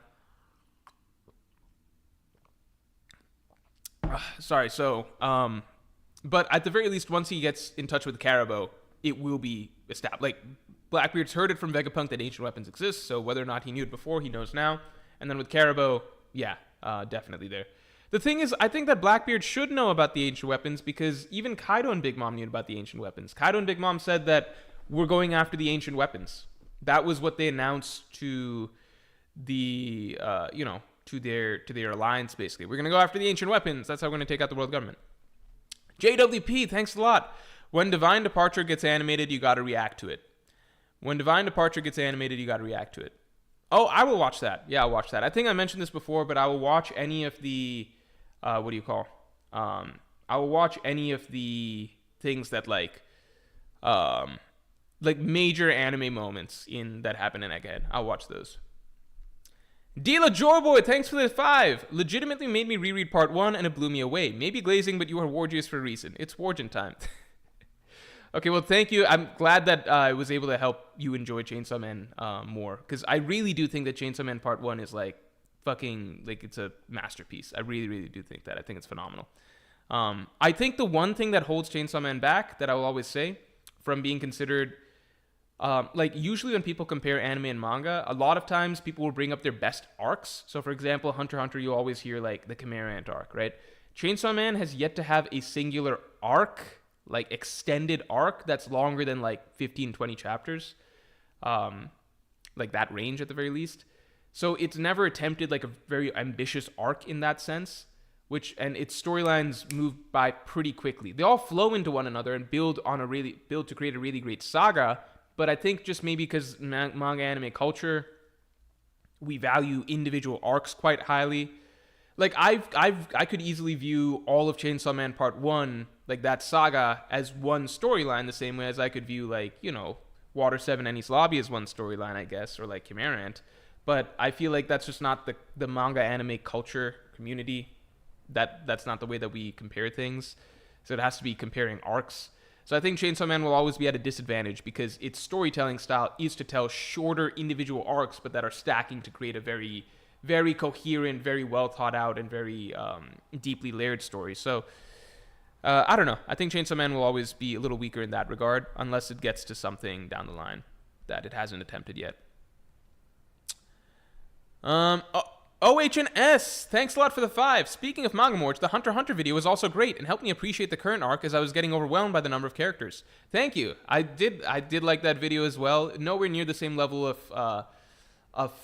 detail as the Chainsaw Man video for sure, but I'm personally loving the fucking boat arc that we're on right now, so I really wanted to put out a video that helps elaborate on why I think it's really fucking good. And how it fits with the themes that are going on right now.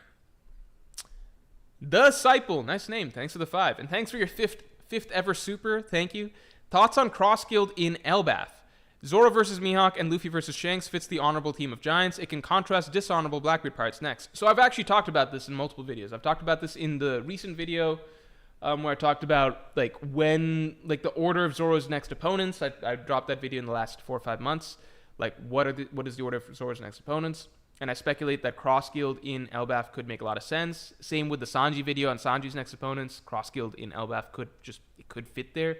The one thing is that it just feels a bit early for Zoro to be able to beat Mihawk.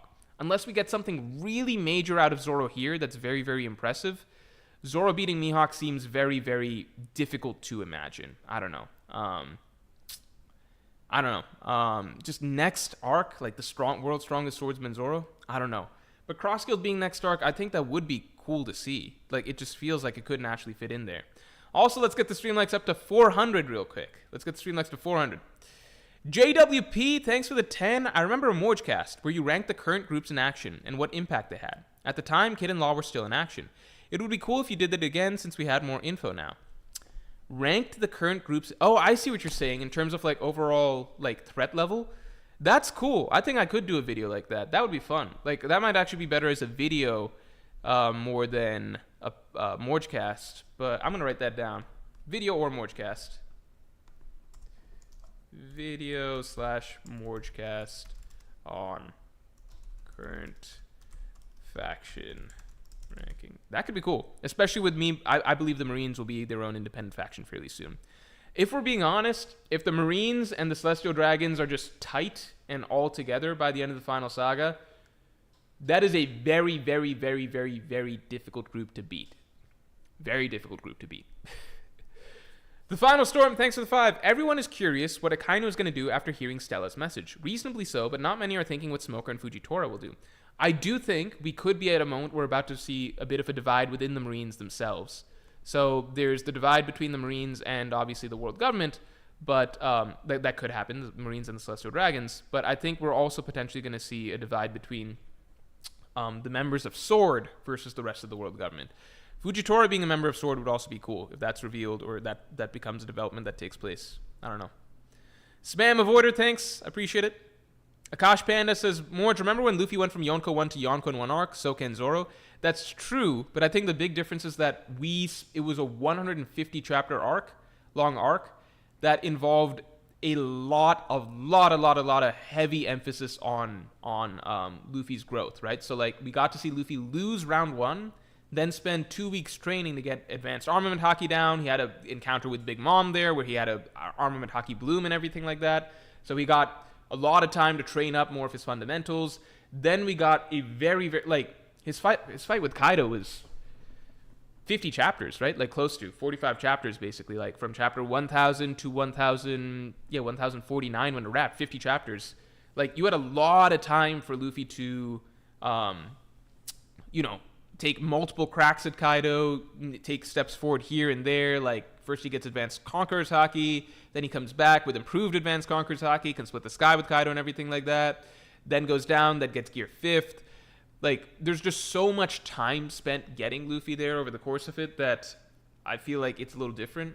It's almost like Wano storyline-wise, both in terms of chapter count and narrative, like, real, like timeline length, like days, weeks, etc.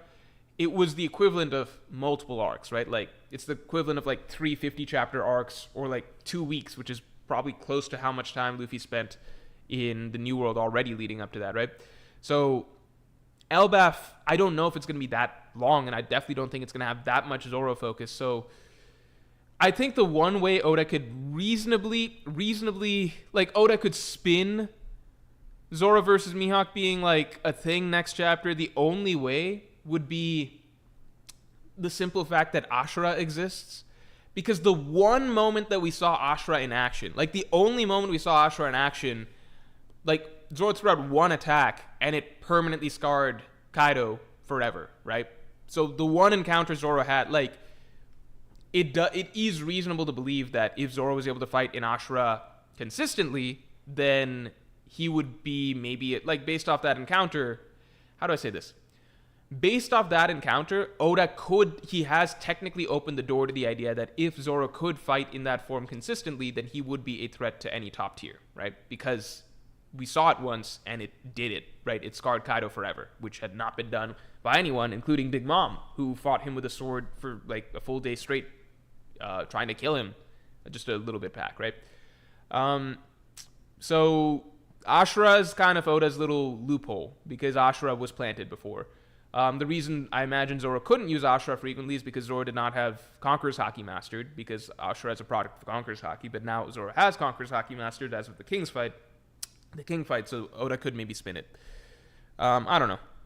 I still think it would just feel early. It would feel weird.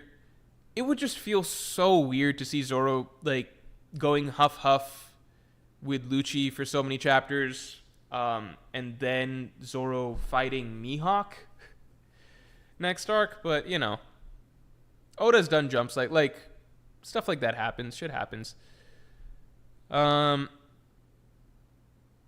Remix King, thanks for the 2. Stop saying when we get to the final saga, we're here. I guess final arc, I don't know, final war. I feel like the final war still hasn't happened, although according to Vegapunk, we're still in the war's been going on.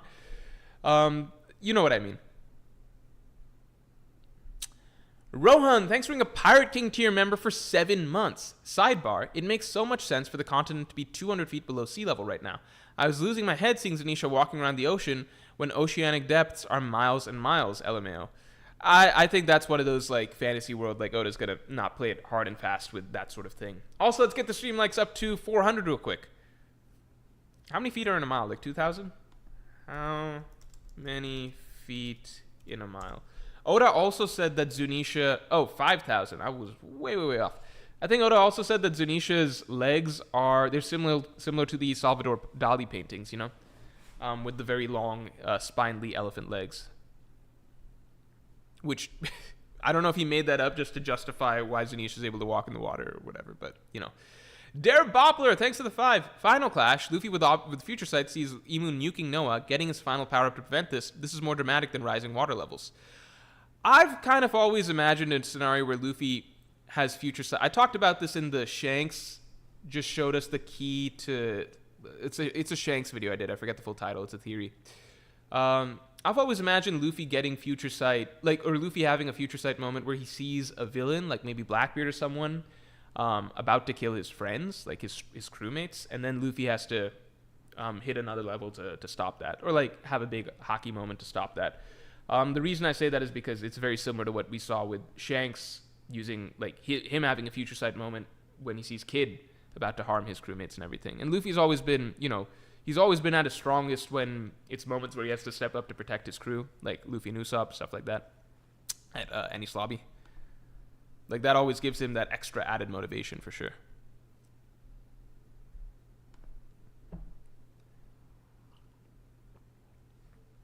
Yeah, let's get the stream likes up to 400 real quick. Joy Boy is the man with the eye patch. Oh shit, that'd be pretty cool. Joy Boy is the man with the eye patch? I still believe there's a possibility that Luffy's the one that gets the eye patch. I think I've got a theory with a bunch of notes on it buried somewhere. But I don't know if I don't know. Luffy having an eye patch. Oda once even drew Luffy for fun with an eye patch, so it's a possibility. Alexandros, thanks a lot. Morj, I have a theory. What if when inevitably Akainu rebels against the world government, he fights Green Bull, who remains loyal, and Akainu kills the man who was introduced glazing him, showing him some dramatic irony? So here's my thought real quick. So my thought on Green Bull is simply that because Green Bull has been introduced, several factors, okay?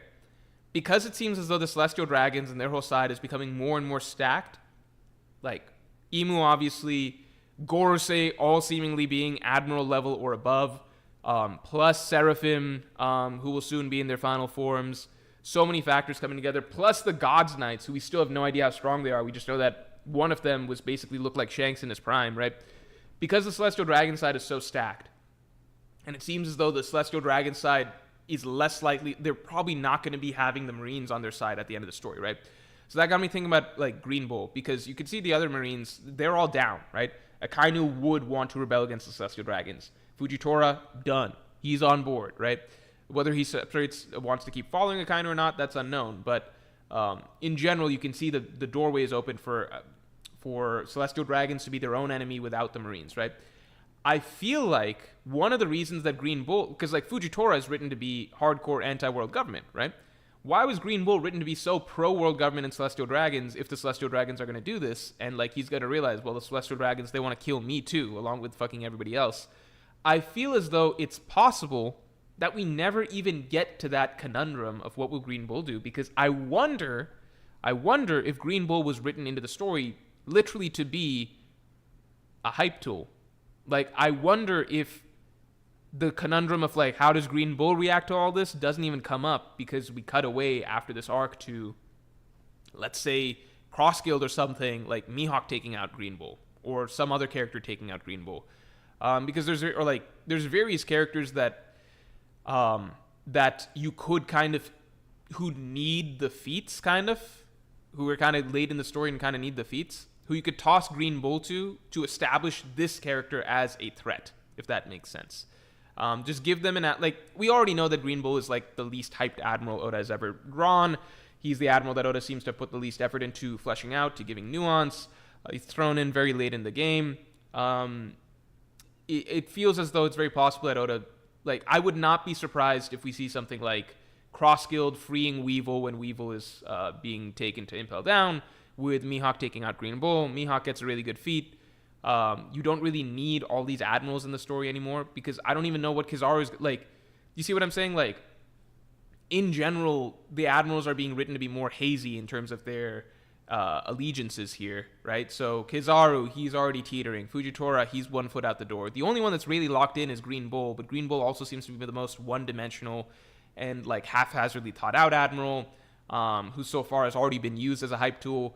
I wouldn't be surprised if Oda just wrote in this admiral specifically to kind of go down kind of fairly early in the story. You know what I mean? I don't know. That's just my thought. I just don't know if there's like a long-term purpose to Green Bull, because you don't need, like, the Celestial Dragons world government side, you don't need the admirals at this point. You don't need that to make them a threatening enemy. Like, we're kind of past that, right? We had an admiral this arc, Kizaru, and he's already been, like, swept under the rug with, like, 5 other characters that are being made out to be the bigger deal, right? At this point, it's like Green Bull, throw him to another character to give him some hype, you know? That's just my thought. I think that's possible that happens. Breezy2x, thanks for the 2. What's the best non-Luffy fight in One Piece? Oh, that's a phenomenal question. The best non-Luffy fight in One Piece. Because they really do all generally go to Luffy, don't they? All the best ones. The best non-Luffy fight. Also, let's get the stream likes up to 400 real quick. I think I'll always have a soft spot in my heart for Zoro versus Mr. One. I think that's a great non-Luffy fight. This is manga based. I know the anime gassed up Zoro versus King quite a bit. So we're saying just manga, right? I think Zoro versus King is a really, really good one. I'm gonna roll with Zoro versus King. No, sorry, I'm getting mixed up. Zoro versus Mr. One. Zoro versus Mr. One. Zoro versus King is also good. I prefer Zoro versus Mr. One. I feel like it's really just the Luffy fights that get a ton of hype. You know? Like, ton of hype and focus. Like, extended focus. The other fights are just not long enough, you know? I also really like Usopp versus the Mr. 4... Usopp and Chopper versus the Mr. 4 duo.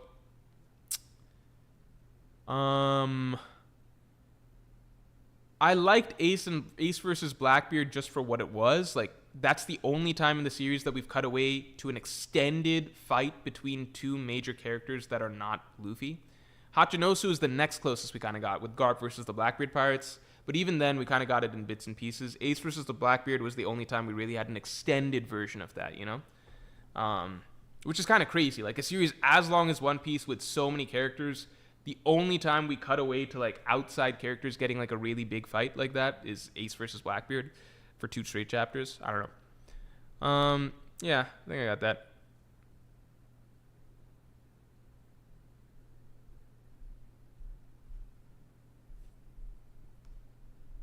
John678, thanks for the 5. Beating Venus is a perfect feat for Mihawk. Cements him as world's strongest swordsman and doesn't lock him in terms of strength. Because whack 5 elder scaling. Shanks debate continues. But then we don't have Venus. To me, that's kind of just like, if that happens, it doesn't do anything for the like, the reason I brought up Green Bull is because Green Bull, you can kind of X him out of the narrative and almost nothing changes, right? If you take out Venus Juro, well, then now the Celestial Dragons side is missing one of their top 2-3 strongest characters. Like, it's taking out a major endgame villain, right? Just to hype up Mihawk. And Mihawk is not himself going to be a major endgame villain, you know, like on the Celestial Dragon side or anything like that. So it's kind of weird because it's just to hype up Mihawk, you're removing a major endgame villain. You know, like, Zoro's not going to be fighting Mihawk in the final war. Like, they're fighting the Celestial Dragons. So, I don't know. It would just be kind of weird. It's just like, yeah, that'd be cool to hype him, but it's also, like, the story's about more than just Mihawk. You know what I mean? I feel like Green Bull's, like, a perfect character to hype Mihawk because Green Bull's an admiral. We've not seen Mihawk fight anyone of note. Seeing Mihawk just, like, take care of Green Bull, like, pretty well. Don't know what diff, low diff, mid diff, whatever you think Mihawk takes care of Green Bull with, but seeing Mihawk just take care of Green Bull, that would be pretty good, you know? That establishes Mihawk. You don't lose anyone significant from the narrative. The endgame villains don't really get weaker, because I don't think the Marines will even be on the Celestial Dragon side. I think Green Bull is kind of perfect for a hype duel moment, you know? Justin Holland, thanks a lot. I meant salvage Wano plotlines as well. So some Wano plotlines, just the fact that we're staying in Wano and we know that Wano is significant and relevant to the One Piece, because like Big Mom said that as she going down, and right now we're in the cover story with Wano and everything. Just those facts alone, to me, suggest that stuff is still going to be relevant from Wano that wasn't filled out or fleshed out fully right then. I mean, even just now, we still understand, we understand what the border's opening and how that's significant. We understand the Blackbeard and them trying to go after the ancient weapons like Pluton and Wano could be significant. Cyrus, thanks for the 5. Don't know if this is known, but did you notice a paw print like Kuma's on one of the ruins underwater in Jinbei's cover story, chapter 757? Whoa! Also, that's your first super ever. Thank you very, very, very much for your first super, but I'm going to pull up chapter 757. Unfortunately, I cannot screen share this chapter. I'm going to have to just look at it, just because... What? Guys, look at chapter 757. Here, I'll paste it for you guys. Cyrus, that's a huge point. Fucking huge point. Holy fucking shit. Look at that shit. In color, you can see it a little more clearly if you look at the ruins in the background. I can't screen share this just because when a chapter just comes out, it's just risky to screen share anything. I didn't know about this. I did not know about this. That would be insane. Insane. When do they find the poneglyph? They find the poneglyph pretty soon after this, right? Let me just take a look at this shit. They do some shit here. Because, I mean, I'm on board with the idea that Lily had the paw fruit. I did a whole video on this. Lily had the paw fruit. And she, teleported all the poneglyphs and shit. So it's not a poneglyph, but it is just like a giant ruins thing. I'm kind of just browsing through his cover story real quick. Does that not look... It's a dogfish's house? We knew this? I didn't know that. I didn't know that. I didn't know you guys knew that. I did not know that. Okay. I guess because it's a dogfish's house, it doesn't matter. I'm stupid. Yeah, it's a dog paw print. Forget it. Still a really interesting point. Forget it. It's not that big of a deal. It felt big for a moment.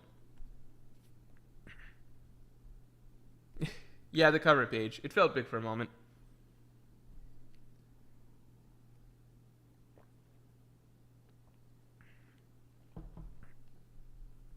Also, for those of you here, I will do another shout out basically, which is the Adidas shoes. If you like Adidas, if you want Adidas shoes, you can.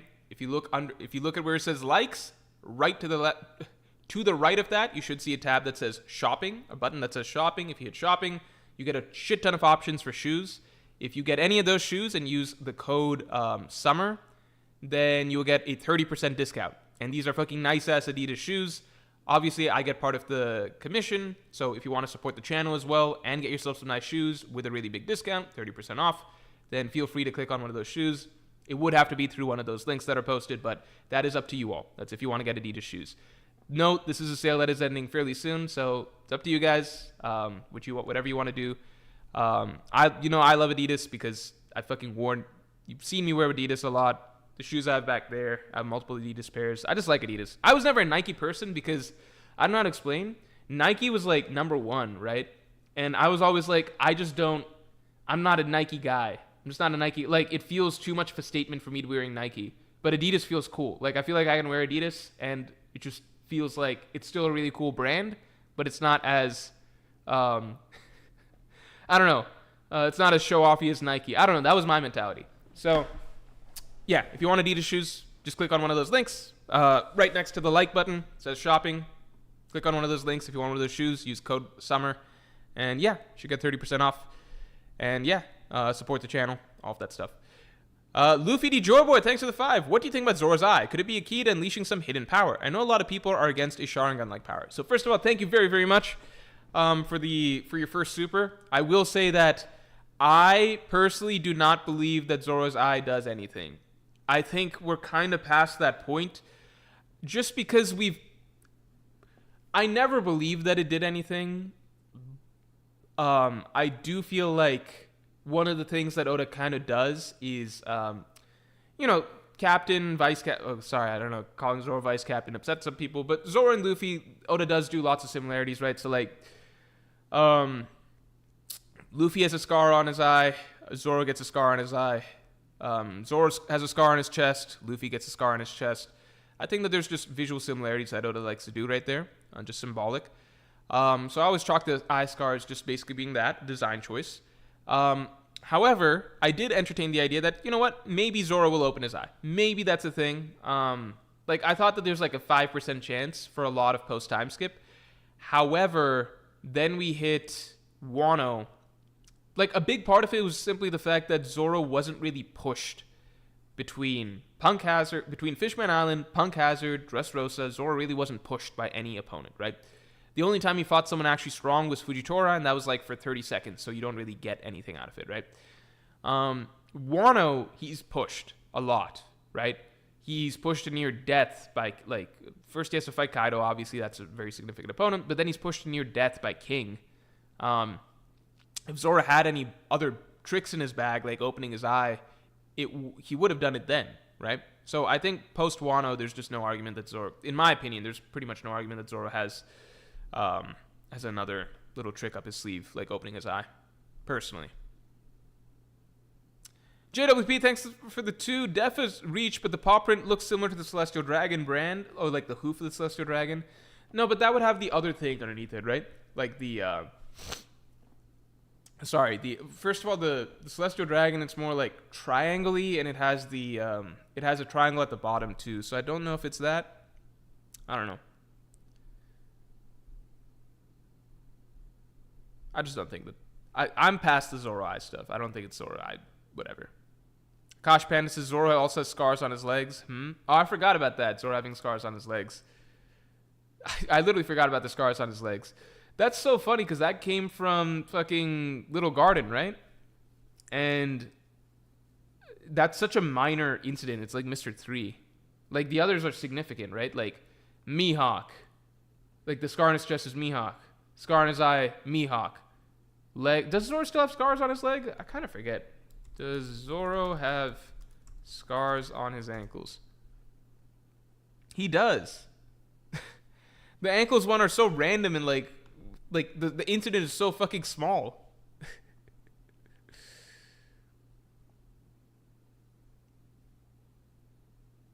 The Grim Reaper scene? I don't think the Grim Reaper scene is anything significant personally. Kobe says he tried to cut off his legs. Yeah, I guess it's just the context of it is so minor. Like, it's just, like, a lot of people don't even remember the details of the Little Garden arc, you know what I mean?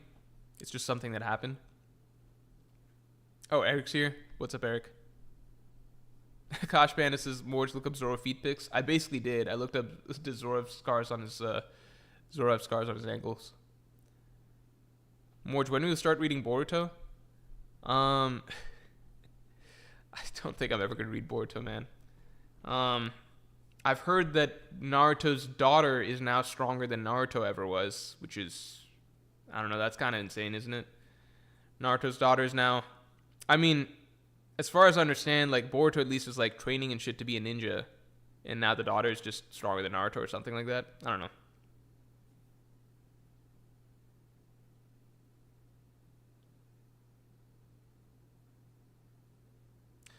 Zoro having the Sharingan. I do think Zoro should improve his observation haki. I do think that that is something that should happen, you know? I mean, it's never been a problem for him in his fights so far, but it would just be, it's like he's going to fight Mihawk soon, you know? You got to assume that Mihawk is top tier observation haki. I think just the simple fact that what we've been seeing lately is, so like Luffy has future sight, right? Yonko. Kaido, we found out, has future sight. Most people would not have expected Kaido to have future sight. I don't think people thought that Kaido had future sight heading into that fight. We assumed that he had good observation haki, but we assumed that future sight was like, that's a Luffy Katakuri thing. Like, it's a very niche ability. Niche ability. But then Kaido just turns it on. He's like, I got future sight. Shanks has amazing future sight, right? It just feels like at that tippy top level, a lot of characters have future sight. There's also good evidence that the admirals, just based on the things that they did in Marineford, also have future sight. So it's kind of just like Zoro should get it, you know, because we would assume that Mihawk has it, right? The Joe says Zoro's observation haki is underrated. I'm sure it's, yeah, I could see it being underrated. I'm just saying that future sight seems like something that he should get, I personally think.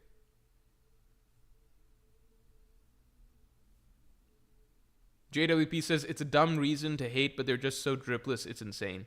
I mean, Naruto is dripless, right? Naruto was the most dripless main character ever. I think that's one of the reasons I never even liked Naruto, is that he just looks lame. I don't know. That's just me.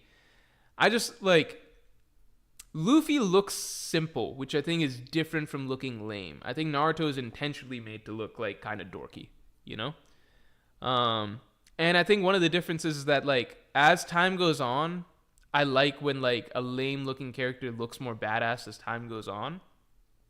But, like, you get to the final fourth Great Ninja War and shit, and, like, this is Naruto, messiah of the world, saving everybody and shit, and he's still looking like a fucking dork. I'm like, why can't he look cool now? We're at the end of the story. He doesn't need to look like fucking, like, dweeb that got bullied and stuff at school anymore, because we're kind of past that, right? Naruto looked cool when he came to save the village. Naruto saving Konoha, right? Naruto when he shows up to save Konoha. That Naruto looks badass, right? What was he wearing in the 4th Great Ninja War? Naruto versus Sasuke final battle. Was he wearing that shit? No. Yeah, wait, whoa, hold on. Major regression. I'm now remembering this major regression. What the fuck happened here? Why did they do this? Why did this happen? Let me pull this shit up for you guys. Why did they do this? What is going on here? What is happening? Why did this happen? Can any Naruto fan explain this to me? They had him right. Like, this will always be... Naruto defeating Pain will probably be like... Oh, can you guys even see it? My face might be hiding it. Here, let me hide my face. Move my face. Oops. Here, moving my face. Here, look. This was Naruto when he rolled up to defeat Pain. To me, I always will love this moment, and I'll catch up in supers in 1 sec. I know I saw some supers coming by. Give me 1 sec. I just got to get this off. To me, I love this just because this moment was everything full circle, right? Like, how does it end? It ends with all the villagers cheering him and, like, celebrating him. Like, he shows up to save Konoha. It's the full circle moment from, like, Naruto, beginning of the story, bullied, outcast, nobody likes him, just wants to be loved, accepted, acknowledged by the village. And then finally, when the village is in great need, everybody's fucking dying and shit. The whole village is in pieces. They're all praying for Naruto to come save them or whatever. And then Naruto shows up looking like a badass with all these fucking giant-ass toads, comes in, saves everybody. Everybody acknowledges him as the hero of the village. Everybody celebrates him when he comes back. It's just, to me, this is the most beautiful shit. I loved this writing in Naruto. I love this. And it fits with his design and everything. Like, remember when he shows up and it's got, like, the shots of him from his back, like his head, like, everywhere it's just like the... Like, you know those clicks that happen in Naruto with the sound effects, and it's just showing everything. This looks like Naruto, the little kid, graduated into being, like, this feels like Naruto just showed up, and he is the Hokage, right? It's like, I'm that guy. I'm Hokage, right? Tsunade is the Hokage, but it's like, this dude looks like the Hokage, right? I love this. So then why is it that, like, when we get to the final war, like, Naruto versus Sasuke... Naruto's back just, like, looking like a dweeb. Why do this? Why put him in his shitty-ass, ugly little, like, jumpsuit again? I guess it's got this shit now. This shit... But, like, there's no way you can tell me... Like, if you just showed me 2 pictures, right? If you showed me Naruto in this outfit... Like, no context, right? If you showed Naruto in this outfit, and then you showed me Naruto in... Come on, man. In this outfit, you showed me those 2 side by side, and you're like, which one do you think is endgame Naruto? Like, Naruto fully realized, come full circle, the hero of the village or whatever, right? If you're like, which one do you think is the final arc? Like, this is the fully realized version of the character. This is the character endgame, peak maturity, peak training, etc. I'd be like, fucking this one, obviously, because he fucking looks like a Hokage. He looks amazing, right? It turns out that it's the opposite. He's like, fuck this shit.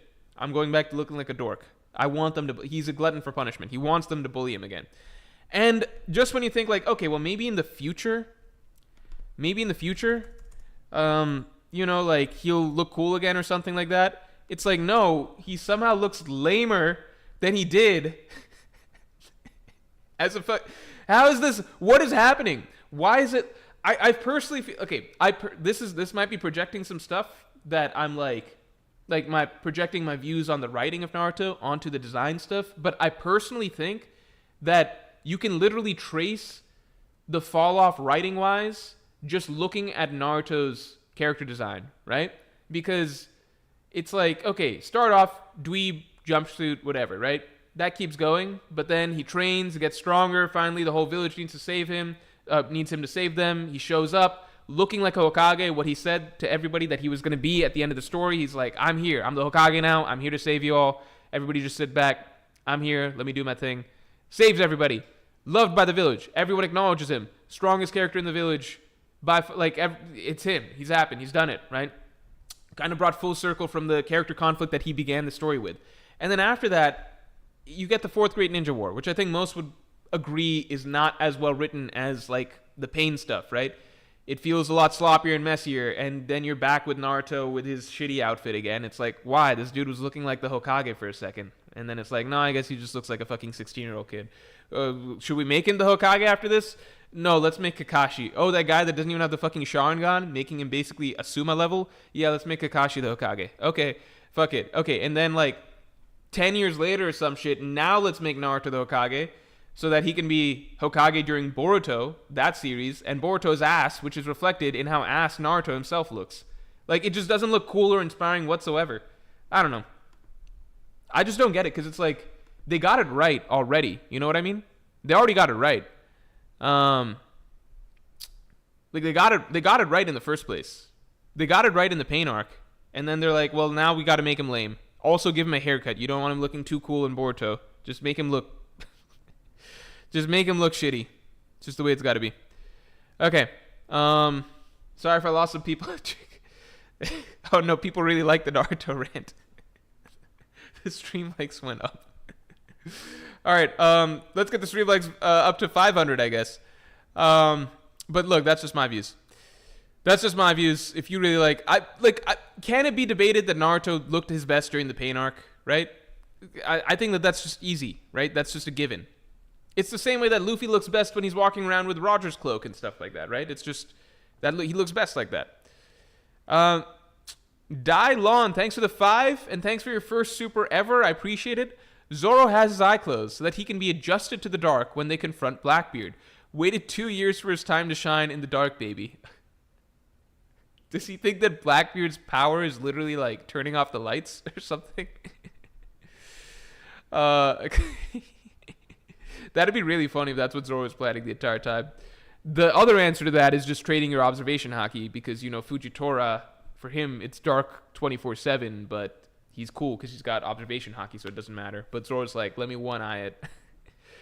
Akash Bandit, thanks for the 2. When did Zoro use a black sword for the first time?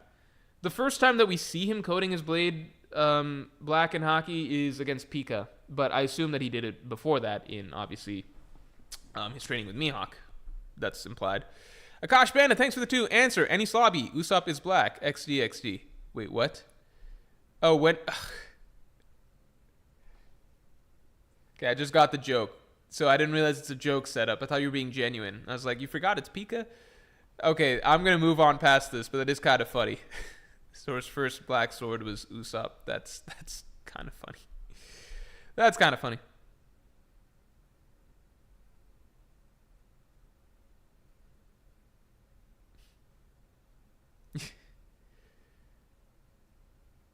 Neil says, Naruto's pretty flawed, but out of the big 3, it's still my favorite. Bleach destroyed itself during its final arc. It wasn't finished. Yeah.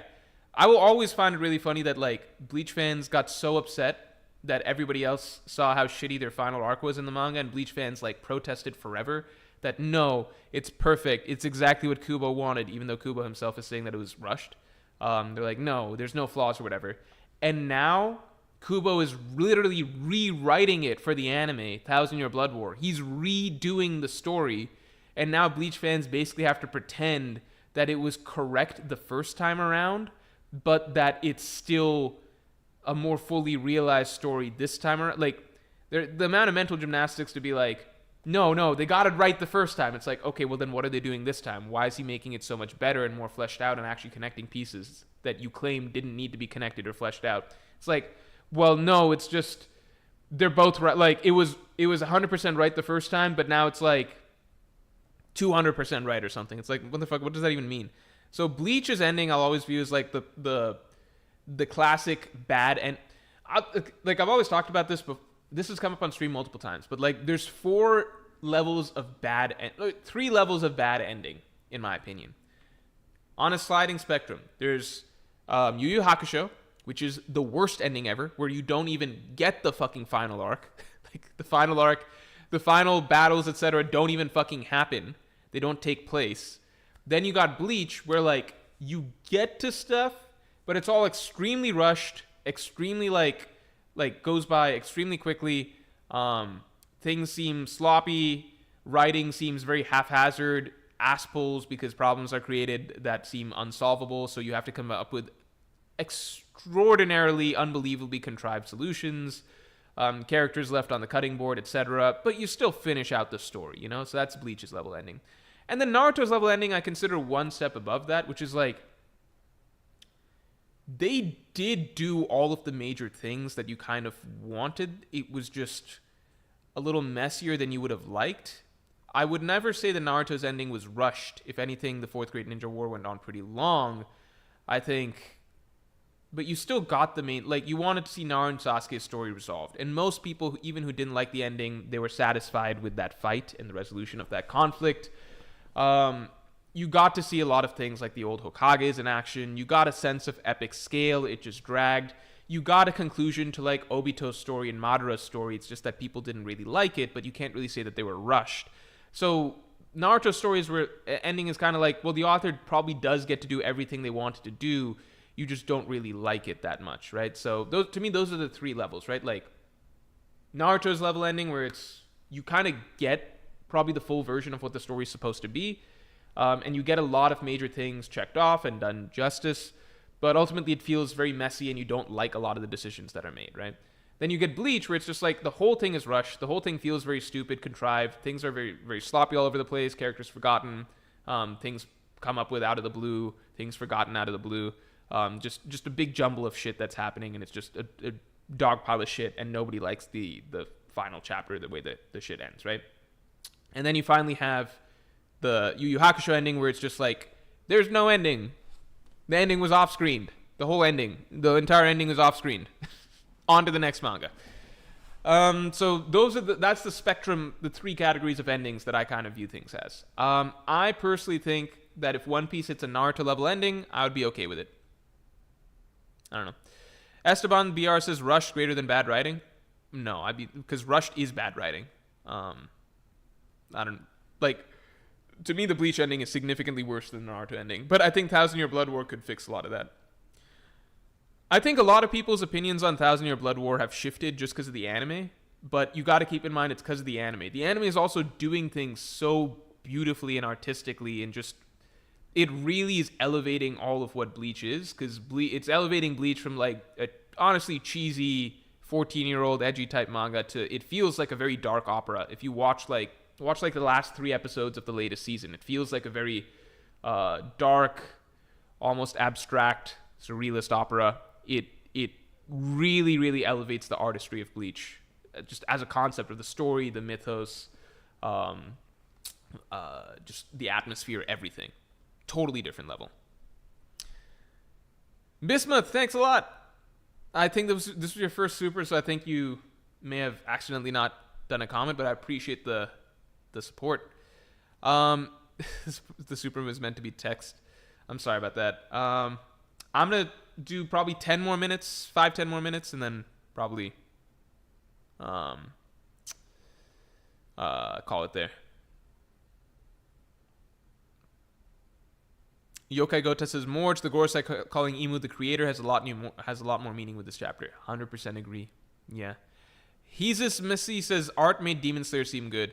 Yeah, like the art and production quality can elevate writing so much. Because again, I tried reading.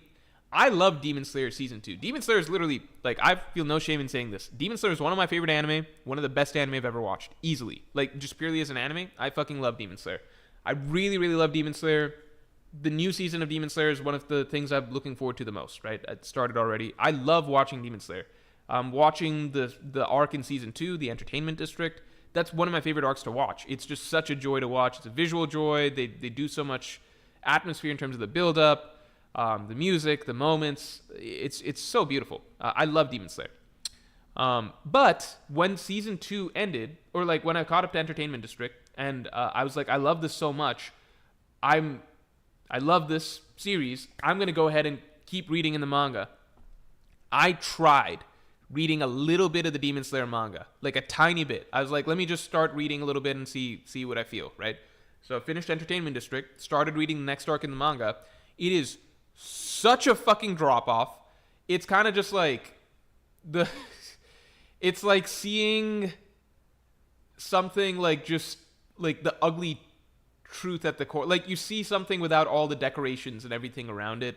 I'm trying to think of an analogy that's not like mean, but it's just you realize at the core of it, it's not that good.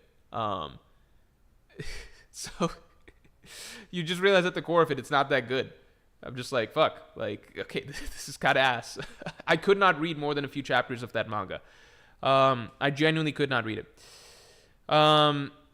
I think that, but then people are like, well, then that means that Demon Slayer the anime is bad, right? No, just because the pure writing and story at the core of it, like if you just pieced it out to purely the dialogue and the plot, that's not good. That doesn't mean that the anime as a whole is still also bad. That just means, because anime is an art form, right? It encapsulates a lot of things. I would go so far as to argue that you could take a lot of I could take a Studio Ghibli movie, The Boy and the Heron. If you watch The Boy and the Heron without the artistry of the animation, right? Animation, visuals, music, all of that, scene direction. If you took all of that out and just copy and pasted that plot and dialogue into like a manga, it's a bad story. It's just straight up not good. Boy and the Heron is heavily carried by the visual experience, by the visual auditory experience, by the production, by the direction, by bringing you into this dreamlike world, right? To say that Demon Slayer is bad as an anime just because at its core the manga is it's not even poorly written, it's just very by the numbers and there's nothing particularly special about it, right? I think that that's like kind of missing a lot of the point of what anime is in general. So, I don't know. Tom Hitchet Cuck Jesus, thanks for the 5. The Sea Kings are people from the Void Century, Sugar style. Luffy is underneath the Straw Hat in Marijua. Luffy is OG Joy Boy.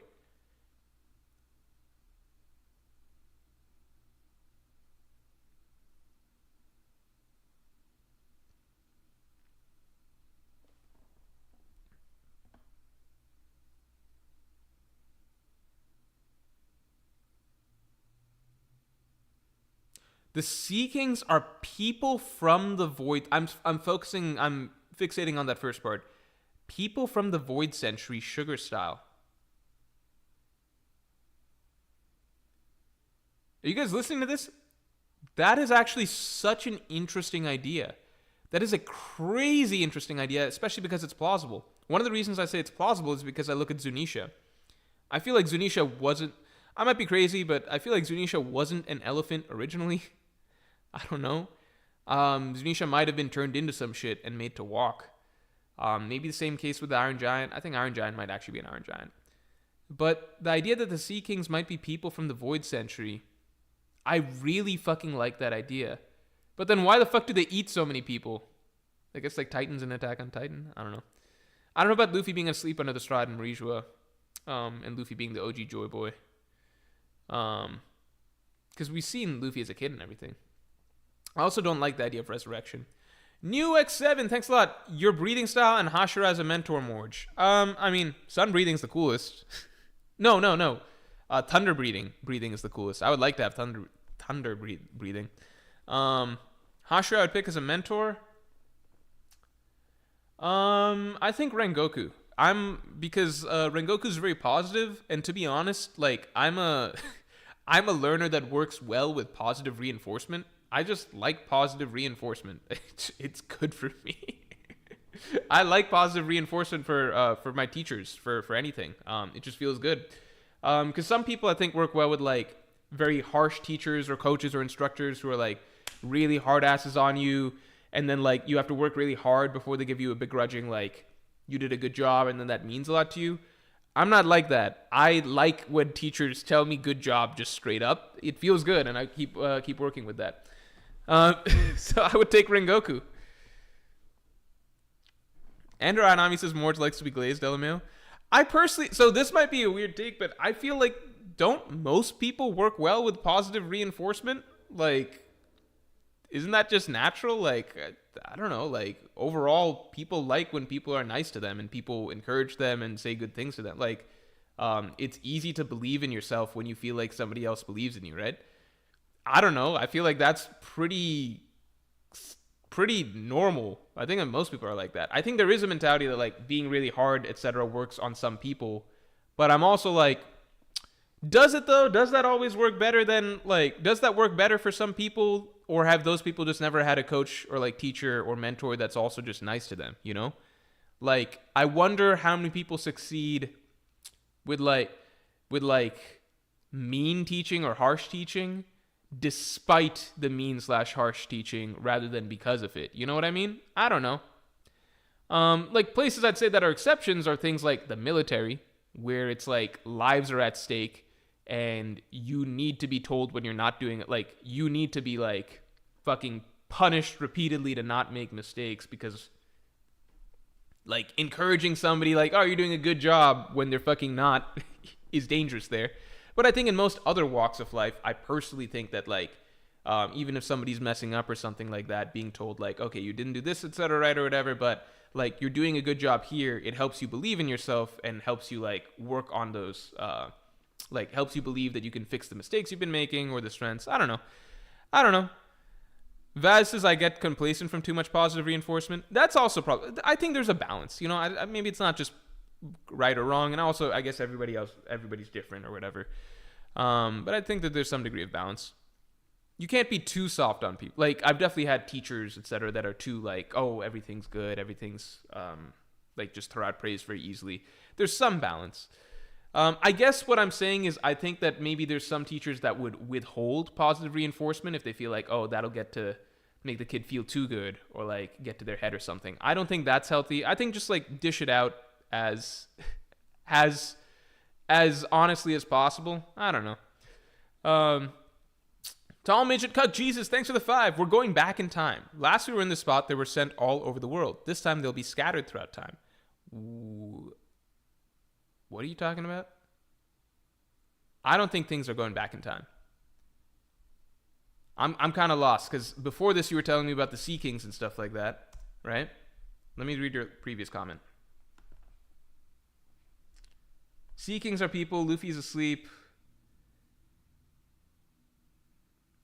I'm not following this at this point, but I kind of get it.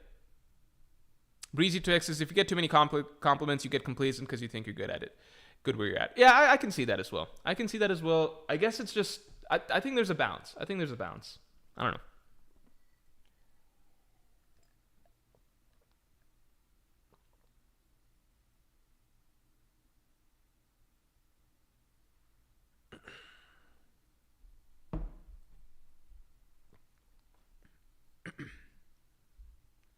Luffy D. Joy Boy, thanks for the 5.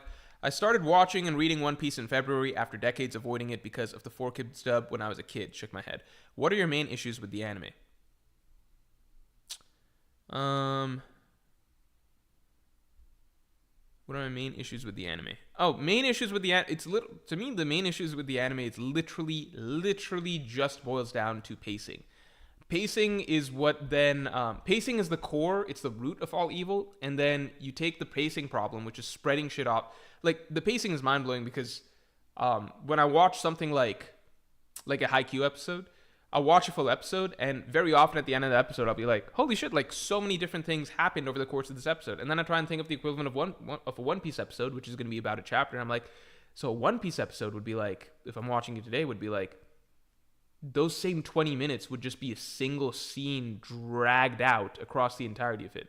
Keep in mind, this Vegapunk speech that we're listening to right now, which has already been like 3 chapters, it's going to take 5 episodes to get through this Vegapunk speech. Just through this Vegapunk speech. And in the manga, readers are already, like, I already see some comments and stuff, people being like, tired of the speech, let's move on and shit like that. Dude, like, fucking anime, my heart goes out to you crazy anime viewers. But my problem will always be with the pacing. I feel like the pacing, because the show has to pace itself the way that it does, it has to drag out a lot of scenes to unnatural lengths that make it, to me, and I think to many other sane people, unwatchable. I just don't think you can watch one chapter, like 19 pages worth of content over the course of like, honestly, 15 minutes. Like, it's supposed to be the other way around. You're supposed to have more chapters per episode than episodes per chapter, but here we are, right? I just don't think that's watchable. To me, that pacing is just, it's not real pacing, right? It's some new thing. Like, there's no pacing. There's no pace to it, personally, right? And I think the things that come as a consequence of that are like lots of extended still shots, lots of reaction shots, and then weirdly done animation in moments where they kind of like reuse clips and things like that. Like there's just the pacing issue, the core pacing issue just has like it reverberates in a way that has a broader ripple effect on so many aspects of the show's quality. The anime obviously does have some really good clip moments where they just go hard on the animation and production quality, and don't try to just stretch things out for no reason. But I don't view that as the... and by the way, I used to love the One Piece anime. Like, pretty much all of pre-time skip up through Enies Lobby I watched in the anime. And that was my favorite show. It's just that as time went on and on, like I think by the time we hit time skip, it was really pushing it with the pacing. Like it was really, really close to just being unwatchable to me. And then post time skip on, it was just, I can't watch it personally. Dripty Sauce, thanks for the 5. Sea Kings and Zunisha, Fishman, Minks, etc. are creations of the ancient kingdom. Former people through lineage factor tech. It's why the world government is cruel to the lesser. That's an interesting idea. I would really dislike that. Sea Kings and Zunisha, I could see being like sugar creations or something. I like that idea that was previously mentioned by Tall Midget Cuck Jesus. But all the magic of the One Piece world, so Fishman, Minks, stuff like that, being products of world government or ancient kingdom tech or something like that, I would dislike because it just takes away some of the magic of the world. I feel like the One Piece world, I love it because it really is a dreamlike world. Like you can just find stuff where stuff is backwards or upside down or like stretched out. It just doesn't make sense. Like, why are the animals on Long Ring Longland stretched out? They just are, because it's just funny. It's like, oh, well, everything's so relaxed here that everything just stretches out. And it makes no sense, but I like that. I don't want a scientific explanation for everything.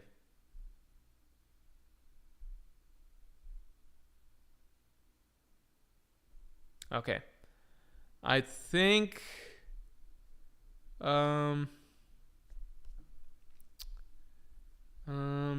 yeah, I think we're pretty much good. All right, guys. Virgo, what's going on? Oh, did you just read the chapter? I'm celebrating a fairly big theory because I did drop a video talking about how the entire world of One Piece is buried under the sea. You are late to the show, but we are wrapping up stream right about here. All right, guys. Thanks, everybody, for tuning in. The last thing I will say, again, if you like Adidas and want a huge discount on Adidas shoes, you can get that by hitting the links below. Just look next to the like button where it says shopping. If you click that and open up, you will get a bunch of Adidas shoes options that you can get a huge discount on. If you click any of those and decide to buy one of those shoes, again, the code is summer for a 30% discount for any of those shoes that you see below. You have to follow those links and use that code to get the discount.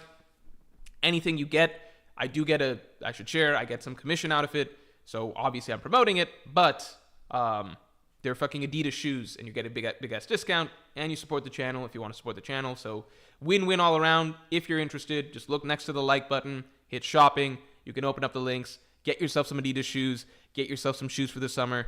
Yeah, just get somebody a gift or something like that. Yeah. Again, code summer,